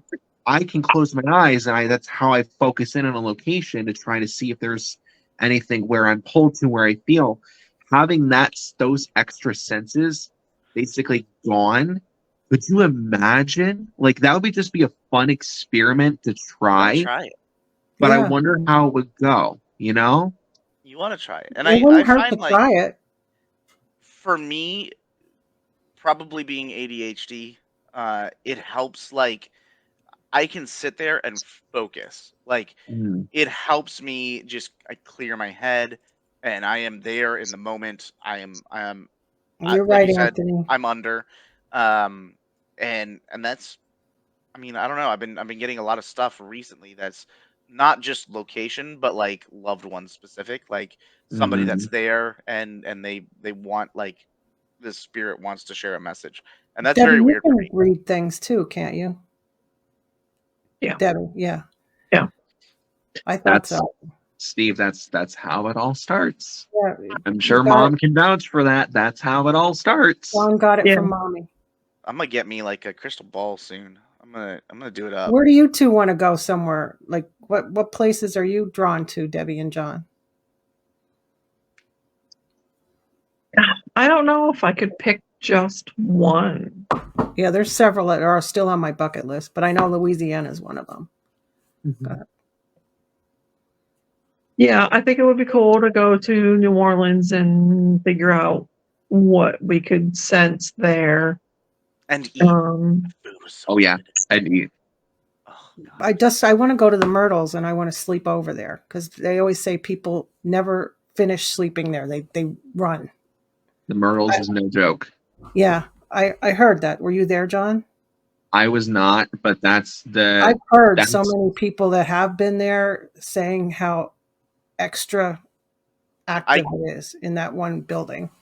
I guarantee you, I could sleep in that building. I can sleep damn near anywhere. Yeah, I wouldn't I have- leave. They slept wouldn't in scare a me Hard out of Rock there. Cafe once. So I know I could. But I'm just sure because it like was, Anthony. I'd really want to go down there so bad. Anthony's one of our crew members for the Ghost Finders, by the way. Oh, is he? Well, it's nice to Nice. see you on this. Oh, AJ. So where do you want to Um, go, Debbie? What is there any location that really What's the one location you've always told me ever since we first really started doing this? What's the one location? I'm waiting for you to say. Poveglia Island, Debbie. Poveglia Island. Take me with you. yeah, That's literally Yeah. who's the psychic now there, Steve. and what is it? Is it really? Proveglia, yes, And where's Yeah. that at? Italy. It's right off Italy. of Oh, in the coast Italy. of Italy. Well, that's it. That's the show, folks. I'm psychic now. How about somewhere in the United States? Is there any locations around here? Around Cindy here? wants to go. Yeah, well, yeah. realistic I mean, of location. course, the big name ones, like I've never been to Waverly Hills. That's very Stern hard to get into. They're Allegheny. so booked. Centralia, I think, would be cool Be to go super to. neat. I'll go with you to Centralia. I want to go. To Okay. Centralia. There are a couple. Centralia is only like up the road. Let's just do Oh, Squatch it's Watch only in up the Centralia. road, no big It's only up the deal. road. Yeah. Yeah, I think Centralia would be cool. They do try to chase you out of there, though. Yeah, But you got to chase them out of there. Is what you got to do. I'm not You gotta talking about the be spirit. one I'm with the talking about- squatch and chase them out. Oh, geez. No, yeah. You tell Oh, them, the I'm the Shanley. security. Oh, yes. How about the Shanley? Didn't You know what's funny? My neighbor stayed at the Shanley. She had no idea. She had no idea that she's. So they're like, we wanted to go and stay at like a hotel that had a little bit of activity. My sister, she picked out this haunted hotel, and we think it's bullshit and every blah blah blah blah. And I'm like, oh yeah, where are you staying? She's like, we're staying in some place called the Shanley, and I'm like, Oh, geez. yeah, Kristen. She's like, you've heard of it? And I was like, yeah, everybody knows the We Shanley. used to go there like twice a year and sleep over because I knew Sal really well, the owner, before he passed away. But now I go and I always say, okay, Sal, are you here? And you just hear a giggle, like That's in the spirit. It's just giggles because it's Sal. I've wanted to check out Brushy Mountain. That'd be really cool. Were you at the Shanley, John and Debbie? We No. had the opportunity to go. We actually paid to go, but weren't No, able didn't to I make it. invite you to go with the kids? And you couldn't One year, make it? yeah. There was a schedule conflict. It's like every time there's a schedule conflict, Jody. Yeah, I do a teen paranormal camp, Steve, and it's I've like heard of it. It's yeah, very it's a cool. week-long thing, and I've seen pictures and I've had friends that have participated in it before. yeah, I It's mean, very cool. if you're, I know you're down south and everything, but if you're available, it's always the week of the end of the last week in June, All right, holler at me. and we're trying. Message me. We go to Muhammad Ali's camp. They're very active That's neat. because it's on Sculp's Hill, and Uh-huh. that's where there was a lot of Indian wars and everything up there. What is it? What's it called? What's the location? Sculp's Hill. Okay. It's in Orrigsburg, Pennsylvania. All right. Well, But Muhammad Ali does not like women in his ring. There's a room that you go into, and it's where he trained. mm-hmm. So we purposely put the kids that are female in there. So you can beat them up. And all the time, all you keep hearing them saying is "Get out, get out, get out." It's like, no. Yeah. You let your daughter in here. Send me some details. If I can make it, I'll make it. I'll come up. Yeah, that's a place that a lot of. And there's a PG version of Steve too. I don't. Really? Oh yeah. Yes. Believe it or not. The kids like the R versions. Okay. Well, I have a PG version for work. I can't get. Look at you, John. Like I can't go to work and be like, "Hey, look at me." No, last year we took them to the Shanley. Yes, Joan, I miss you. You should come back up and go to the Shanley with us. You know what? That's where I met her. For me personally, now I went down to, of course, vacationing. I went down to the Outer Banks in 2019. Was it 2019?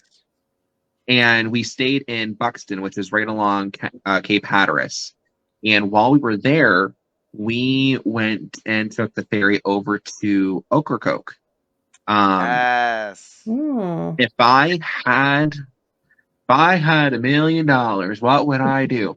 I would rent out Ocracoke, the entire island, spend a week there, and investigate and go through. But to go through there, and because there's not only do you have the history and the folklore of what's all there, you feel when you were there, it's almost like when you were walking through a place that has a lot of static electricity. You feel it kind of like in your feet and in your hands. It's hard to explain, but that island was one that I felt that. So I think it would be really cool to go, even just to go along the Outer Banks, because everybody thinks like, oh my gosh, there's, Savannah, Georgia. There's, of course, New Orleans. There's I do love Savannah. Salem. There's so many really cool places along, especially over here on the East Coast. But a lot of people don't realize a lot of the history, a lot of the, I hate to say it, but tragedy that's occurred along the Outer Banks just because of how everything, molds out there. Spores and all. Kidding. But it's a really unique spot that I think a lot of people kind of overlook to go and, check it out. I love the look on Mommy's face. Like, what about the Selma? Disagree. Did you ever hear of the Selma Mansion, Steve? I have. I haven't had the opportunity to go to Selma. Well, we take the kids there every year. That'd be cool. So I'd love to check out Selma. I will send once we have a meeting after the holidays to decide where we want to go and stuff like that. I will let all of you know because John said he might have conflict with some of his scheduling, but with work. we'll see if we can work things out. And we go to Pennhurst. That work thing, man. How about Pennhurst? Were you ever there, Steve?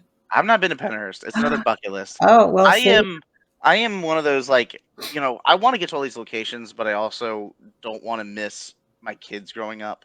And Yeah, I that's have what's to be, important. I get super hyper focused, so I have to be like, that's why I try to run everything through my wife, so she helps me like well, I'll let you know when we're doing Pennhurst. organize this. Because like I've got a lot of places that I want to go, No, but you I'm were like, at Pennhurst, right? Because before you they'll said be you were there. never there, and then now you've been there, right? Yeah, both Mom and I, we vended at the Paracon there. That Okay. place. That's right. I remember seeing you there. Very active, isn't it? When we went to the Mayflower building, Mom, that was the one where after we met Project Fear, we went past there. That's where they were standing outside of. Right. And we went in and we toured it. Oh my God, that basement. Oh, they're on your wish list, Anthony. Well, you'll have to come to Pennhurst then. Pennhurst, if you had the opportunity, if you ever get the opportunity to, even just in the daytime, Yep. go Well, that's when we and do it. We do it during the day with the kids, and they get more activity. I use the kids as bait. You know, just I tell you know. That's good. There's a bunch of them. What if we lose Yeah, one? because especially the Mayflower, there was a lot of kids in there that you know died and so forth, and so I said, okay, kids, you're going to be the bait, and you're going to bring out the spirits, and you know what, it works. Because the tavern, for example, for me, we're there very frequently. Not only is it a historical location, but we've got a restaurant, full restaurant and bar. We've got a full theater. So it's about 155 folks. We've got, the historic rooms upstairs. We've got facilities and events. I was there, Ohio State. And we'll bring, I'll bring my kids, and sometimes, they get activity just because something wants to interact with, a kid instead of an adult. Yeah, well, that's how it is at Pennhurst. So it's. Did you ever go investigate the Yuengling Mansion or the Yuengling Brewery?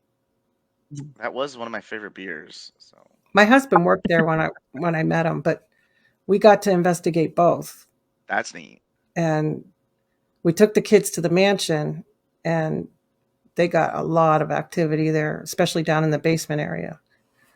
But the brewery, they had several people kill themselves in the brewery.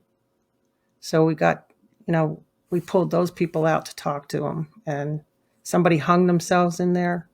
Jeez.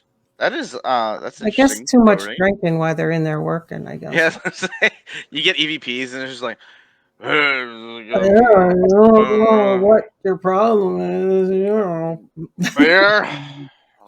Oh my. You just hear a ghost like hawking up.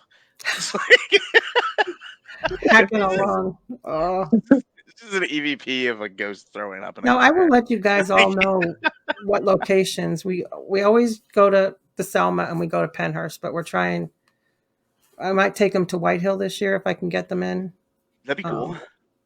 Depends on things. Have you guys ever been to Booby's Brewery? Yes. I have not. I was invited recently to go, but I couldn't make the. So I don't know if Chad is still watching, but Chad was a second ago. He has been trying to get me to come down there forever, over a year plus now. Haven't you been there, John? I've never been there. I've never been there, and every time, like, there's just, I feel bad because Chad a while ago had sent me. There you go. He sent me a list of dates, and literally, like, I'm trying to go through, and literally every single one I had a schedule conflict, and I'm like, damn it. I hate it. But it's a place that's on my bucket list to go and check out, because for the longest time, even when I was beginning to learn French in high school, we were obsessed, both Mom and I, like the movie As Above, So Below. Okay. It's one with the catacombs there. Such a good movie. Oh, Chad's going this Saturday. There you go. But that's one place that I want to go because I know they have a catacombs. It's not exactly, like the Paris catacombs, I'm sure, but just to go and experience it, to go underground, to feel the energy, to feel what's going on. That's like it's when very active we investigated Shayla, don't leave quite yet. When John and I and Sam and David investigated what is that? The Eagle Lodge up in Strasbourg, and we The were down in the Strasbourg basement. Old Mill. Yes, and we investigated the basement, and Yeah. that was really neat. What you picked up, and then aligned with Andy, gathering some history, and oh god, that was such a cool spot. So John started picking up on somebody that had passed away in the building and had a heart attack, I think, right in the kitchen. So yeah, so long story short, from what I remember, and this is the bad thing about us mediums, especially at least me, I can remember I'm the same like way. snippets, but it's hard for me to remember the full story. So, all I really remember is standing in the basement of the Strasbourg Old Mill, which is now the Eagles Club. And out of my left side, I kept being pulled to what was the kitchen. It's the kitchen, I think, is on the bottom floor. Yeah, It's like they have a half kitchen where it's two kitchens on one, if I'm not mistaken. I'm pretty sure that's, and I know there's at least a kitchen in the basement area. Right.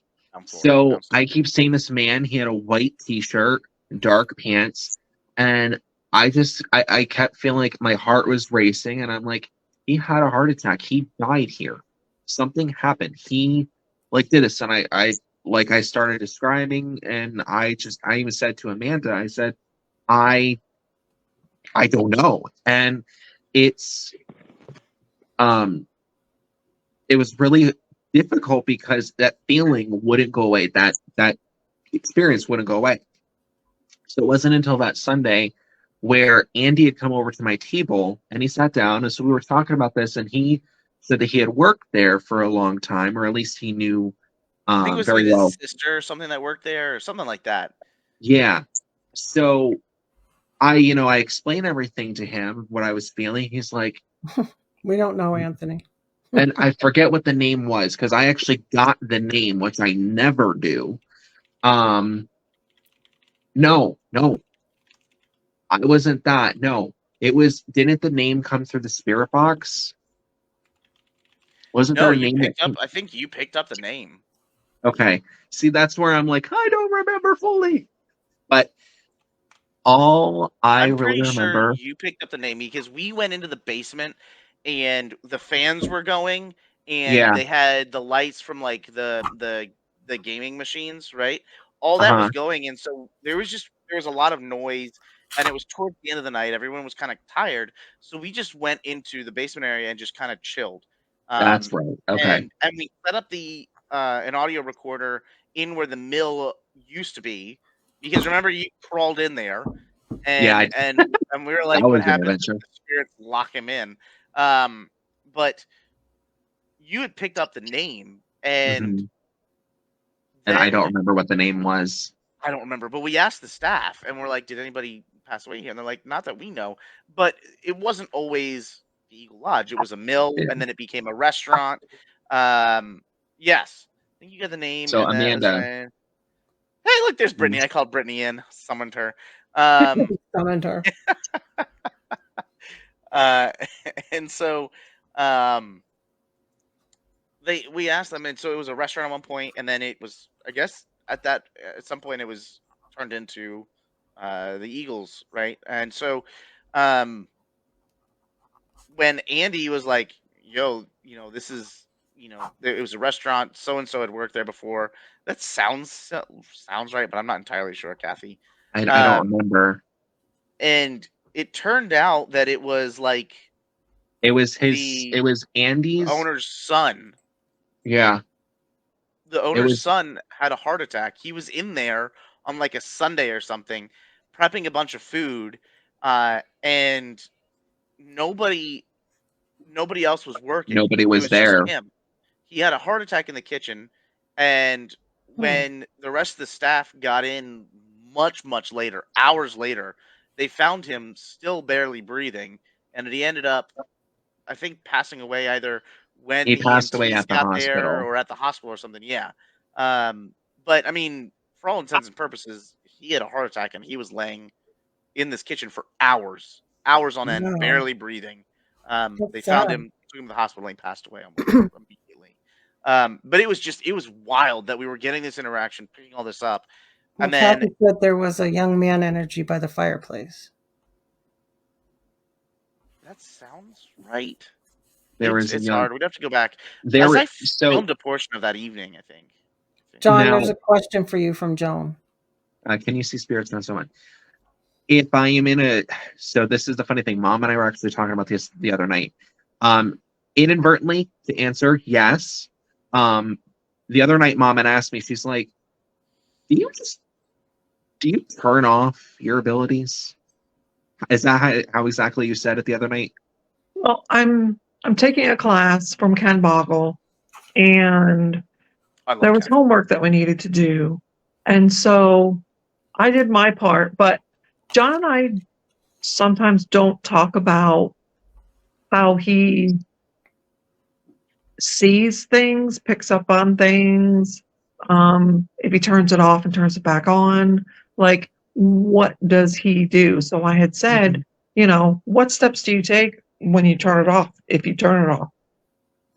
Because I know there have been certain times where we both have tried to turn it off and it didn't work. They still came through anyway. To me, my personal opinion is I don't think any intuitive can just turn it on and off like a light switch. I think that it comes down to our boundary based on what we receive from our guides and what we receive at that moment from spirit or higher self or from angels, archangels, elementals, so on. Ultimately comes down to how open you are to receiving. So now for me, I am very, blunt and honest, as not only as a person, but also as an intuitive. A lot of people, it is not like what you see in, like, for example, and this is not knocking anybody if I mention names or anything. I appreciate how they work. Each person works in their own individual ways, and it's really remarkable and cool. But for John has example, to take his clothes off. It's very weird. I know, right?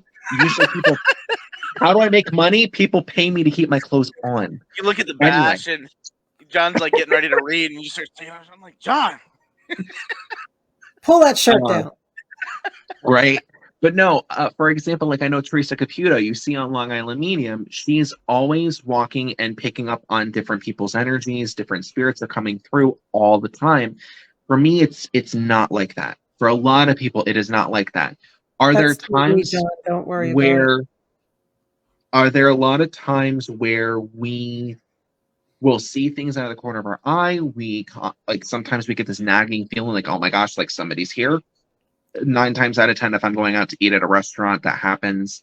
It's because we're in that environment where we can also feel like we are, we can kind of relax a little bit. And when we're able to calm that energy down and to kind of just be there, that's a lot of times where that sort of thing happens. So it's not like a lights on, lights off sort of thing.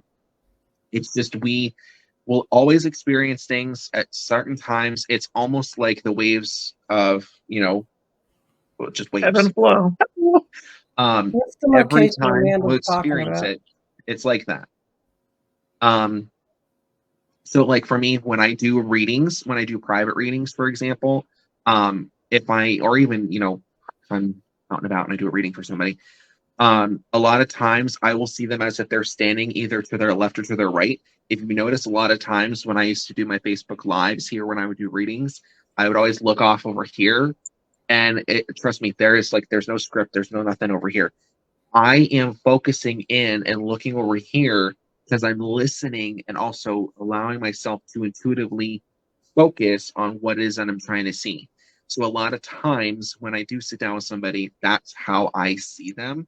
They call it evidential mediumship, where you try to explain, their who, what, when, where, why, where I have a process like, okay, who are you and how do you relate? Then I go through and I ask, how did you pass away? What did you do in life? What are you doing now on the other side? And what's your specific message? Well, in between there, I'll ask my guides and I ask them if they can give me any sort of validity, any sort of sign, similar omen that ties to the client so they know exactly who it is. So they know that I'm to be blunt, to know that I'm not just blowing smoke. You know what I mean? Because I feel like a lot of people who say they're mediums, I'm not knocking that. I think everybody is intuitive. I do not It's feel like like everybody is a medium. What happens is you are trying to provide that validation not only for yourself, but also to help heal your client, because you're taking your client into the process of mourning the loss to remembering that person of who they are, who they were. okay. And that's a huge step into the healing process of losing somebody.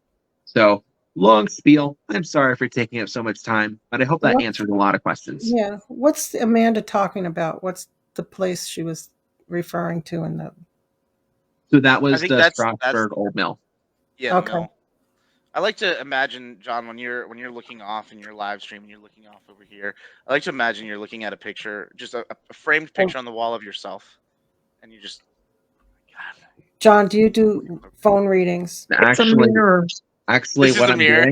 what I'm doing is I'm looking over here at Deadpool, You're like, and oh, he's so giving me good. all the answers. It's actually Deadpool here. Joan wants to know if you do phone readings.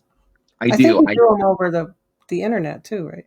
Yeah, so I offer them. I can either do them on a phone call or even through video chat.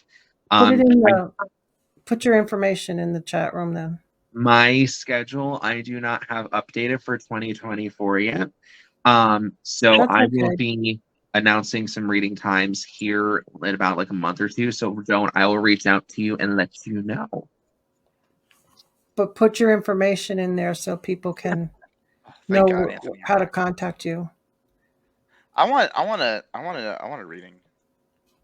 I want to know when I'm I hitting want the a John lottery, Covey but he reading. just won't tell me. Steve, would you like Of Mice and Men, or would you like the Crucible?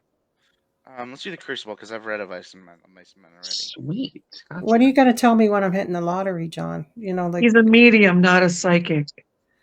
Well, every medium is a psychic, but not every psychic is a medium. That's It's like the whole fine. That's a good it's point. like the whole every square is a rectangle, but every rectangle is a square.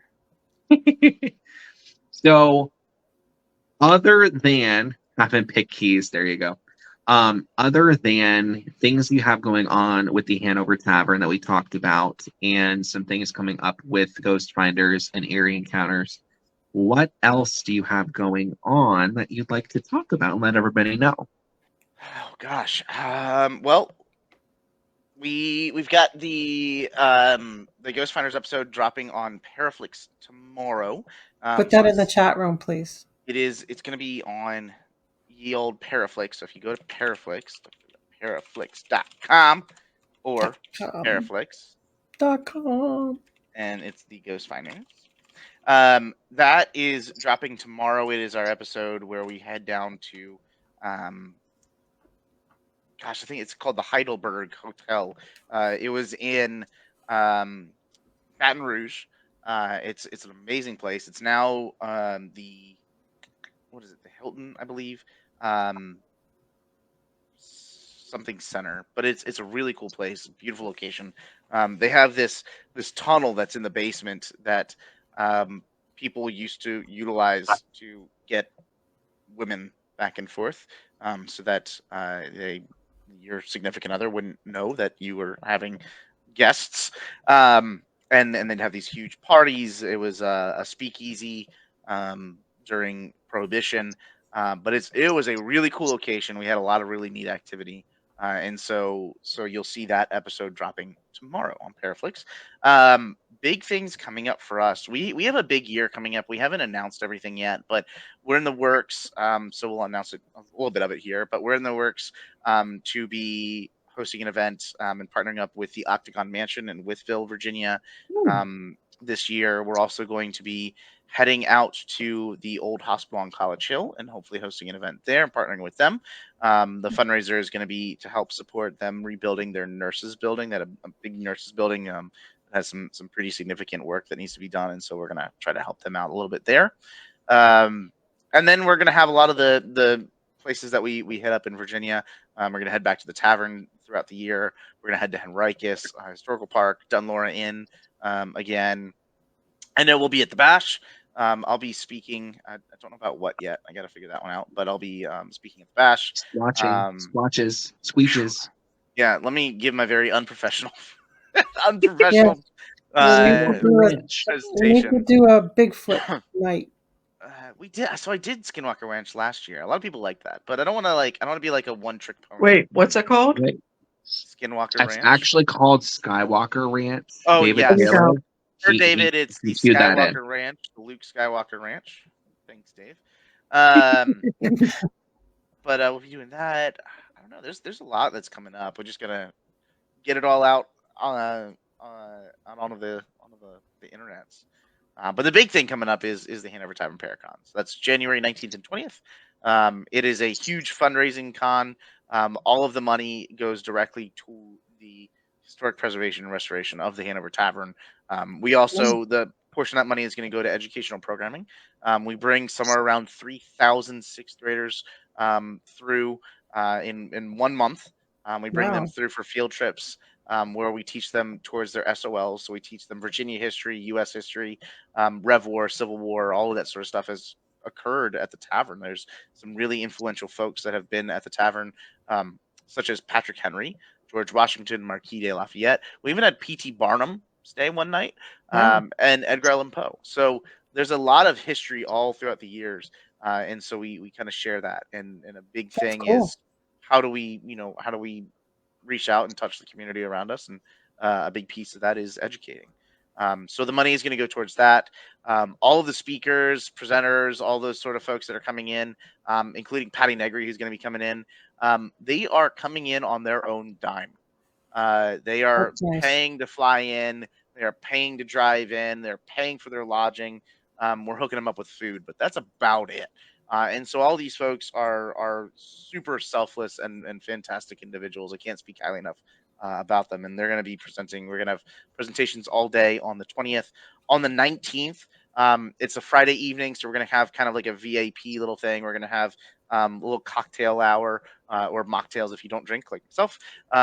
And then we're going to do a little bit of a meet and greet. We're going to have stories.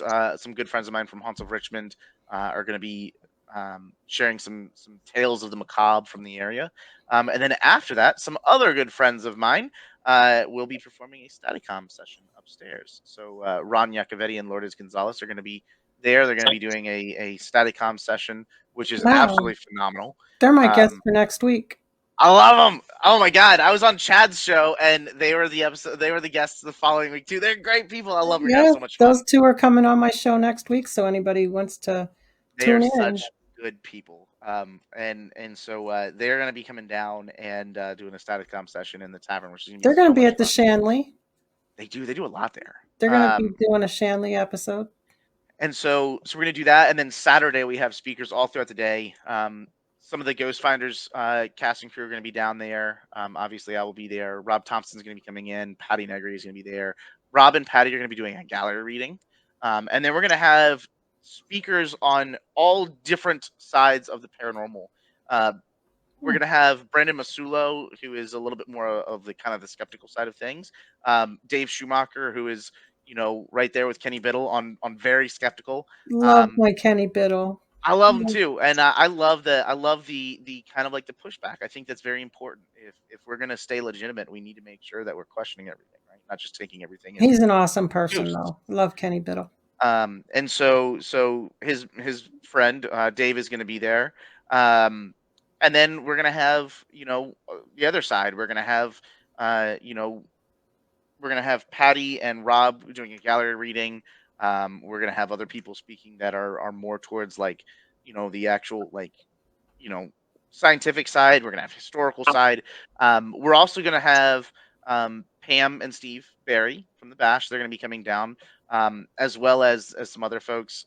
Whitney Zahar, one of my teammates, Tiffany Jones, and a few other folks that are going to be putting on a panel that is going to be around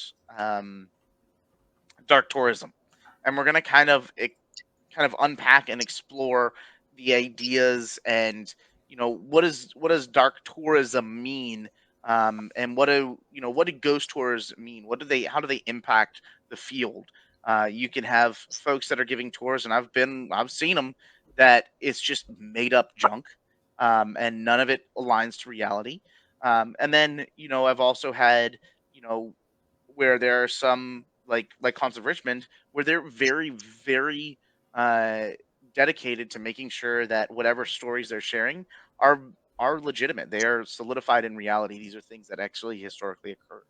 And so, the idea is, let's unpack that a little bit. Like, I've never seen anybody have a panel around, the ghost tour and ghost tourism, the dark tourism side of the paranormal. We always focus on the investigating, and so we wanted to unpack and explore that a little bit.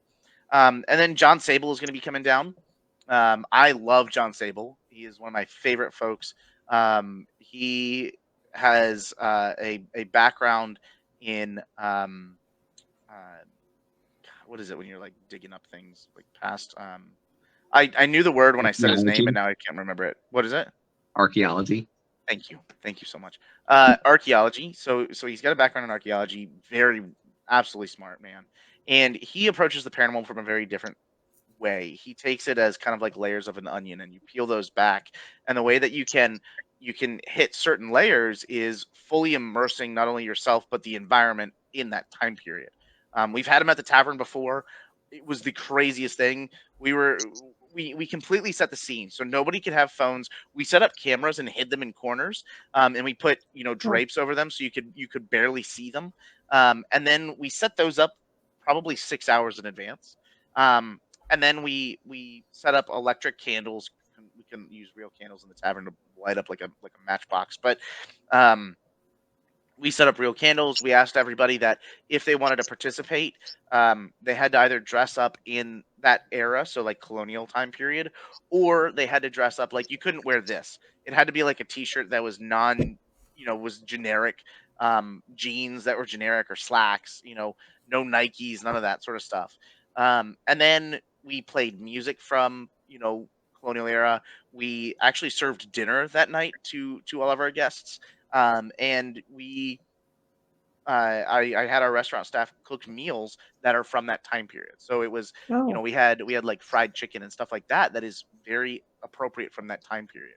And so we had the smells, we had the senses, everything, the sight, everything was in this time period. And then we didn't act, but we portrayed something that would have been a day in the life. And so the tavern, for example, has a courthouse and a jail across the street from it. And during the Paracon, we're going to investigate those locations. But it was part of the circuit court, and so it was not unheard of for people to be executed for their crimes, and that would be done via hanging. And there was a gallows that would have sat across the street. And so during that time, that was a public thing. Like, people would come out and watch this occur. And so we portrayed the idea that somebody, we went to the courthouse. We had a group of people in the courthouse, a group of people in the jail, and a group of people in the tavern. And we portrayed somebody being sentenced to death and then being taken from the courthouse by guards. I was a guard, and I had another one of my teammates as a guard. Taken from the courthouse to the jail. He was put into a cell for a couple of minutes, and then he was taken from the cell, and then he was hung. And we represented that just by laying a rope over his shoulder and then having him lay on the dirty the dirty ground, but he did it. oh, And it was wild because during this time, we were actually like, when we were moving him from his, like, through the jail and then to quote unquote hang him, we were hearing whistling coming from the jail cells, and we actually had people no. in the cells, like real live people, hearing the whistling in the cell with them. Oh, We geez. had people in the courthouse hearing the sounds of people getting up and running outside, and the doors opening and closing, like, just like people trying to get out so they could see what was going on. We heard the folks in the tavern were hearing doors open and close and slamming, and people getting up, and hushed conversations as if they were, again, moving out of the tavern to go and see this event occur. um I've never experienced anything like it, and he is great in the way that he builds this, and it's a lot. It's like putting on a production, but the outcome from it is just so unique that you don't really see. And so John is going to talk a little bit about that. And then lastly, we'll have the Ghost Finder. So myself, Rob, Dan's going to be there. I think Megan's going to try. And we're going to talk a little bit about the show, behind the scenes, those sorts of things. But it's going to be a lot of fun. We're going to have a really good time. And then afterwards, we're going to investigate. So we'll get to investigate the tavern, the jail, the courthouse, and the clerk of courts building. So, and the library. There's a library that's built onto a graves, like a You're going to burial be ground. busy. Oh, it's gonna be a busy weekend. We're dead tired at the end of it, but it's gonna be a lot of fun, and it's for a good cause, and I'm excited. And so, if folks want to come and join us, please do. It's a Hanover Tavern Paracon. Would love to have people come and join us for the weekend. It's not it's not one of those big taverns that, or excuse me, it's not one of those big events that like it's a go kind of thing. We try to keep it relaxed. We try to keep it fun. Can you put that in the chat room too? I did. I got you. You were gonna ask. You're reading my mind. See, that's when the psychic part comes out again. I'm psychic. John, there was a question for you from Cindy. But it'll be fun. She wanted to see if there's any spirits in her house. Tell me if there are any spirits in our house. Message me. Reading locations and reading people on a screen is completely it's different. But if you want, I can try to at least see if I can pick up on anything. Yeah, do you look at a different picture instead of the Deadpool picture? Do you look at a different picture when you're reading the houses? Do you look at like a picture? See, I could pull up. Listen, this year I've been doing a lot of painting. I could pull up some paintings if you want me to. We have more. Debbie, do you do readings? You do. Do you do the card? I'm working on it. Yeah, I'm working on it. I will be. Good, because I know you have the ability. She has been. She does a lot better at locations. So we're moving with John. We're moving. Hello. Yeah. I'm going to go and get the. Taking us to the bathroom. Yeah, I was gonna say he's just gonna go to the bathroom. No. We'll never know. We'll never know. Oh God, it's terrifying. I love it. That's actually his name, the Terrifier. I know he's the Terrifier, but it's Art the Clown. But no, that's what else I look at when I go to locations. But no, Mom does very well at locations. She reads a lot of the residual energy a lot better than out of all the things that I've seen her read. That's where I see where she's most comfortable and most confident in, because then I know as a claircognizant, she will research the locations and she'll research, things afterwards to help try to validate a lot of what she was picking up on. Meanwhile, she'll ask me, she'll ask any other sort of medium or psychic that's on there. But yeah, I don't want to know anything ahead of time. But that's how my husband is. He doesn't want to know anything. Get her to read people, and to offer card readings, especially because that's kind of how I started doing things myself. Kind of. Amanda has a question for all of us. Places that are heavily investigated, especially at night. What if the spirit really just don't want us there? At what point does it go from investigating to intruding and being disrespectful? So this will be our last question of the night. Can I stab at this one? It's a very good question. Go for it. So I always try to, especially when I'm hosting events, and when we go and investigate, I try to treat anything there spirit wise, especially I have a very hard time grasping. If you ask me what is a ghost, that's a 2-hour conversation for me, and I would tell you it's a 2-hour conversation because Chris, when I first met Chris, he interviewed me on a podcast and we were there for 2 hours talking about what is a ghost. And so if you subscribe, and we'll just all subscribe to the idea that there is there are ghosts or spirits, whatever you want to call them, that were our loved ones that have passed on. They're humans that have passed on.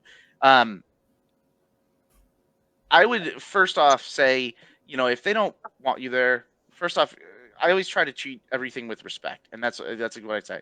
Treat it as if it's your neighbor, if it's your parents, if it's somebody that's treat them like they are a living person and respect them in the way that you want to be respected. That's how I grew up, is treat others the way that you want to be treated, and so that's the way that I work. Yeah. True And statement. so I don't like to see things where people go in and they start provoking. I Now don't like provoking. I Yes, have I I know I it. feel like there are some locations where it's somewhat appropriate because of the spirits that are there, and that's how they like to interact. Because they are just negative, and they're just. I mean, I have another saying: asshole in life, asshole in death. And there are a few. There's some at the jail by the tavern that they want to interact, but they want to yell at you, and so like I'm like, all right, you want to yell at me? I'll yell at you too. But there's still a level of respect. I don't try to cross any lines that I like, is just so outright disrespectful. Yeah. I think that the spirits there will let you know. And so I always try to keep the communication clear that if you want us to leave, let us know. And if they do say, "Hey, it's time for you to go," then do that. Respect that decision that you've already made this agreement.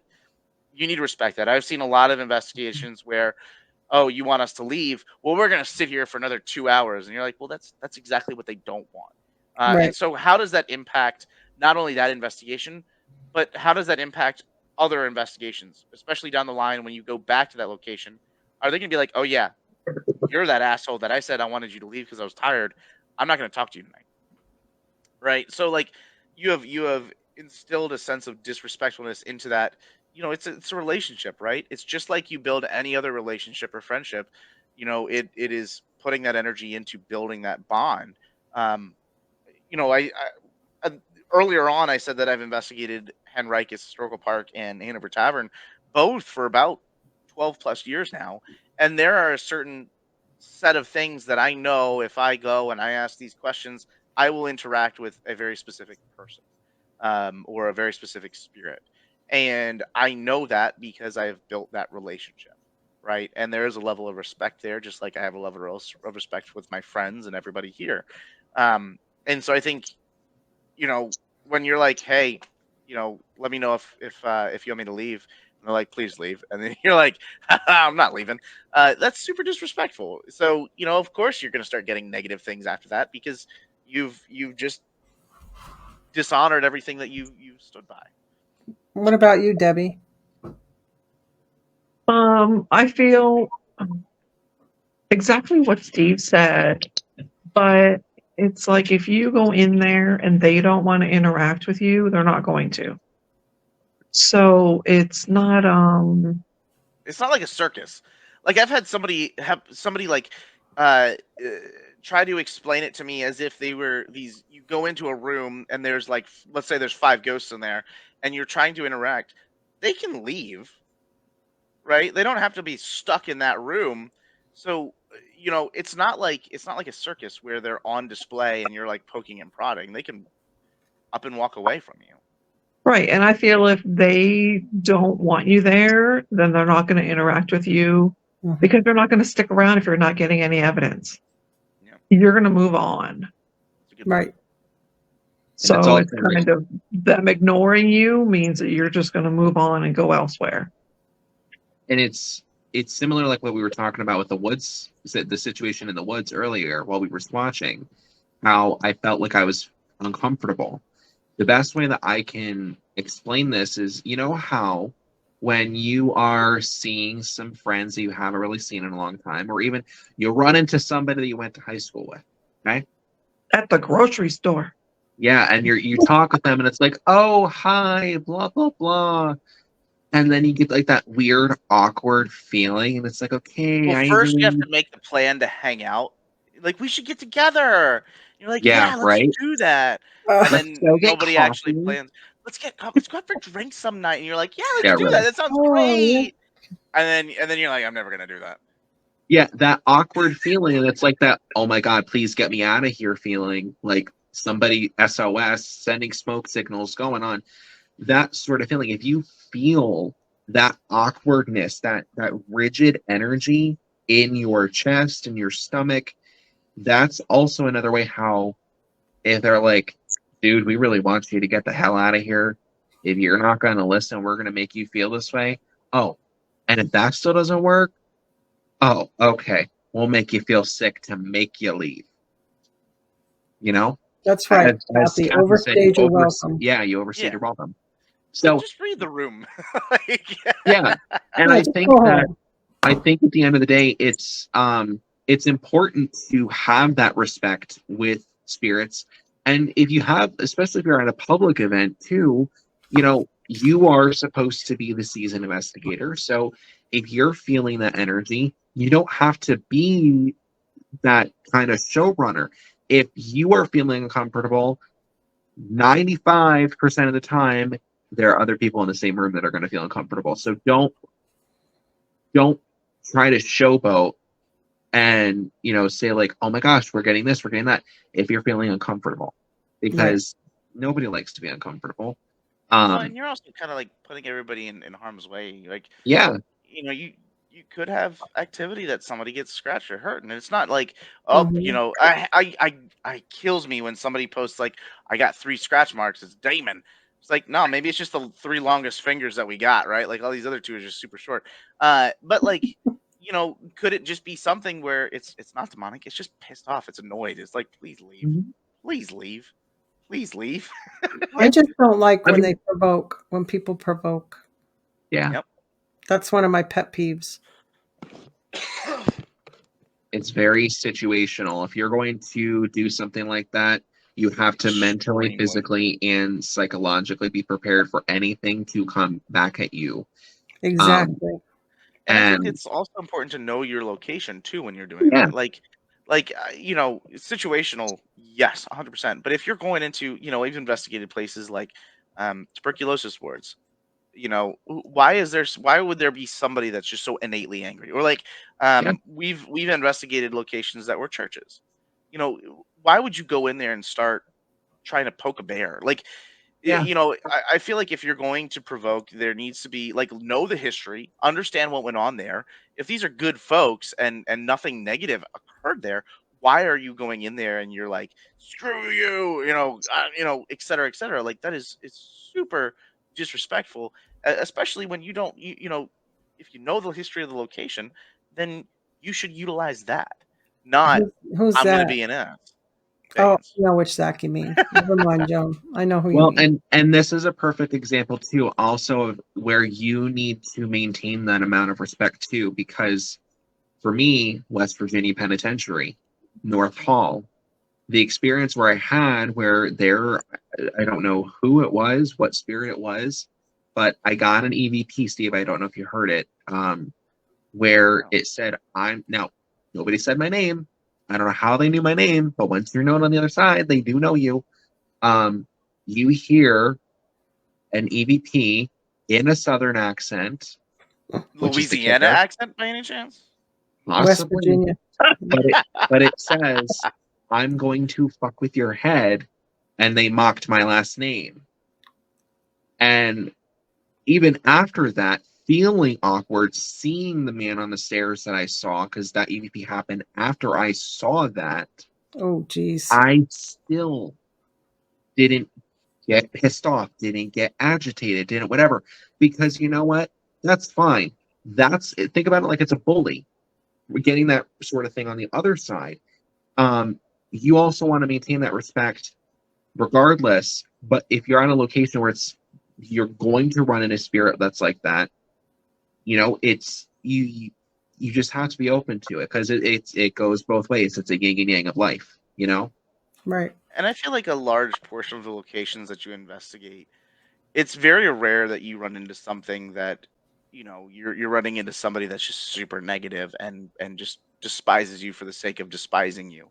I think a lot of it is the intention, and I know that, that's something that Dan Class has really taught me is the intention that you're putting out, right? If you're coming in with positive intentions and you're asking questions that are not like, I'm not saying like positive questions like, are you happy today? But like positive intent, right?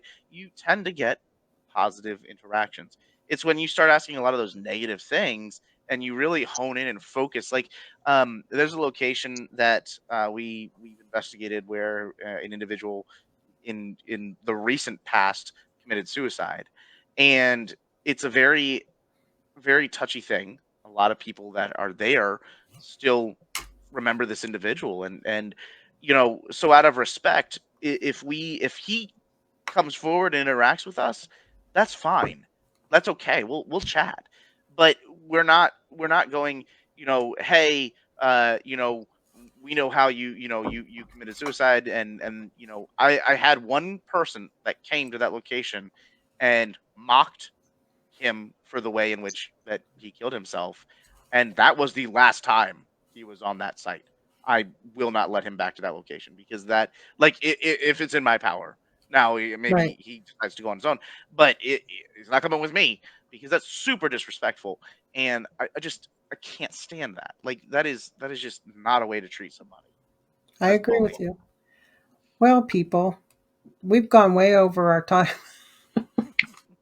This has was been a fun. really great show, Steve. You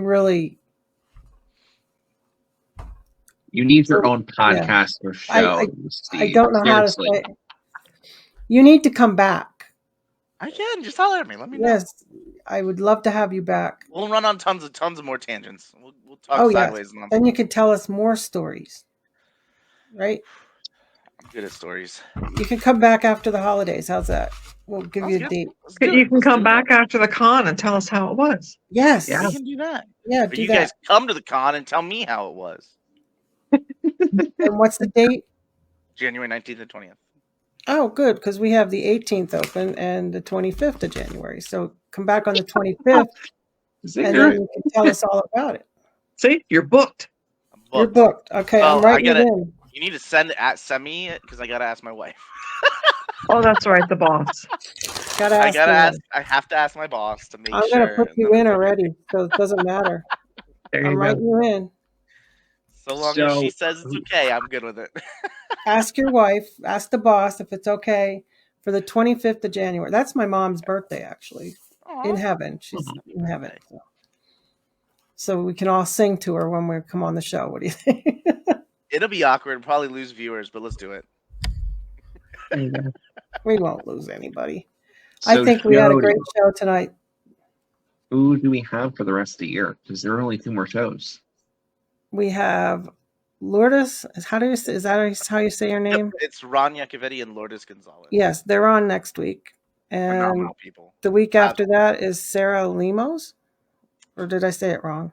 I don't know. Sarah Lemos. Lemos. I'm terrible. And I then don't we know if that have matters. the new year. So Yay! we have Ray Savino coming on in January and Brandon Schuster. Good old Ray, my buddy Ray. He I lives really love close to Ray. me. Isn't he Hang great? out. We hang out every once in a while. Ray's a very busy man. I'm a very busy man. Yes, but he is. But he I always love makes Ray. time. Ray's a good guy. So we chat and we heckle each other when we can. So he's Steve, very you close. He's very close. overdid my expectations for tonight. It was Aw. great. I had a great time. I've got a bunch of red Listening to lighting, your so you can't stories. see that I'm blushing right now. Oh, You're pale enough. We can see it. Yeah, that is true. The computers give me a nice tan. A nice computer Listen, tan. is that what it is? us pale individuals need to stick together. Thank you, Monica. It's the Thank red you, hair. everybody, for chatting in the chat room. John and Debbie, again, thank you so much. Thank you guys. They have been very helpful to me, finding guests and coming on and being my co-hosts, and I just love you guys. But we will book some good spots. We're going to go to St. Albans, baby. St. Albans is awesome. Highly recommended. Yes. Good people there. But we're going to say goodnight and go night-night. And Alrighty. see you Thank you guys guys all for next coming. week. Thank you for having me. Appreciate it. Thank you so much, and Steve. happy And- holidays, everybody. Yes, have Thank fun with you your show too. and come back and tell us all about your cons and all that stuff. All my shenanigans. Yep. All right. Good night, everybody.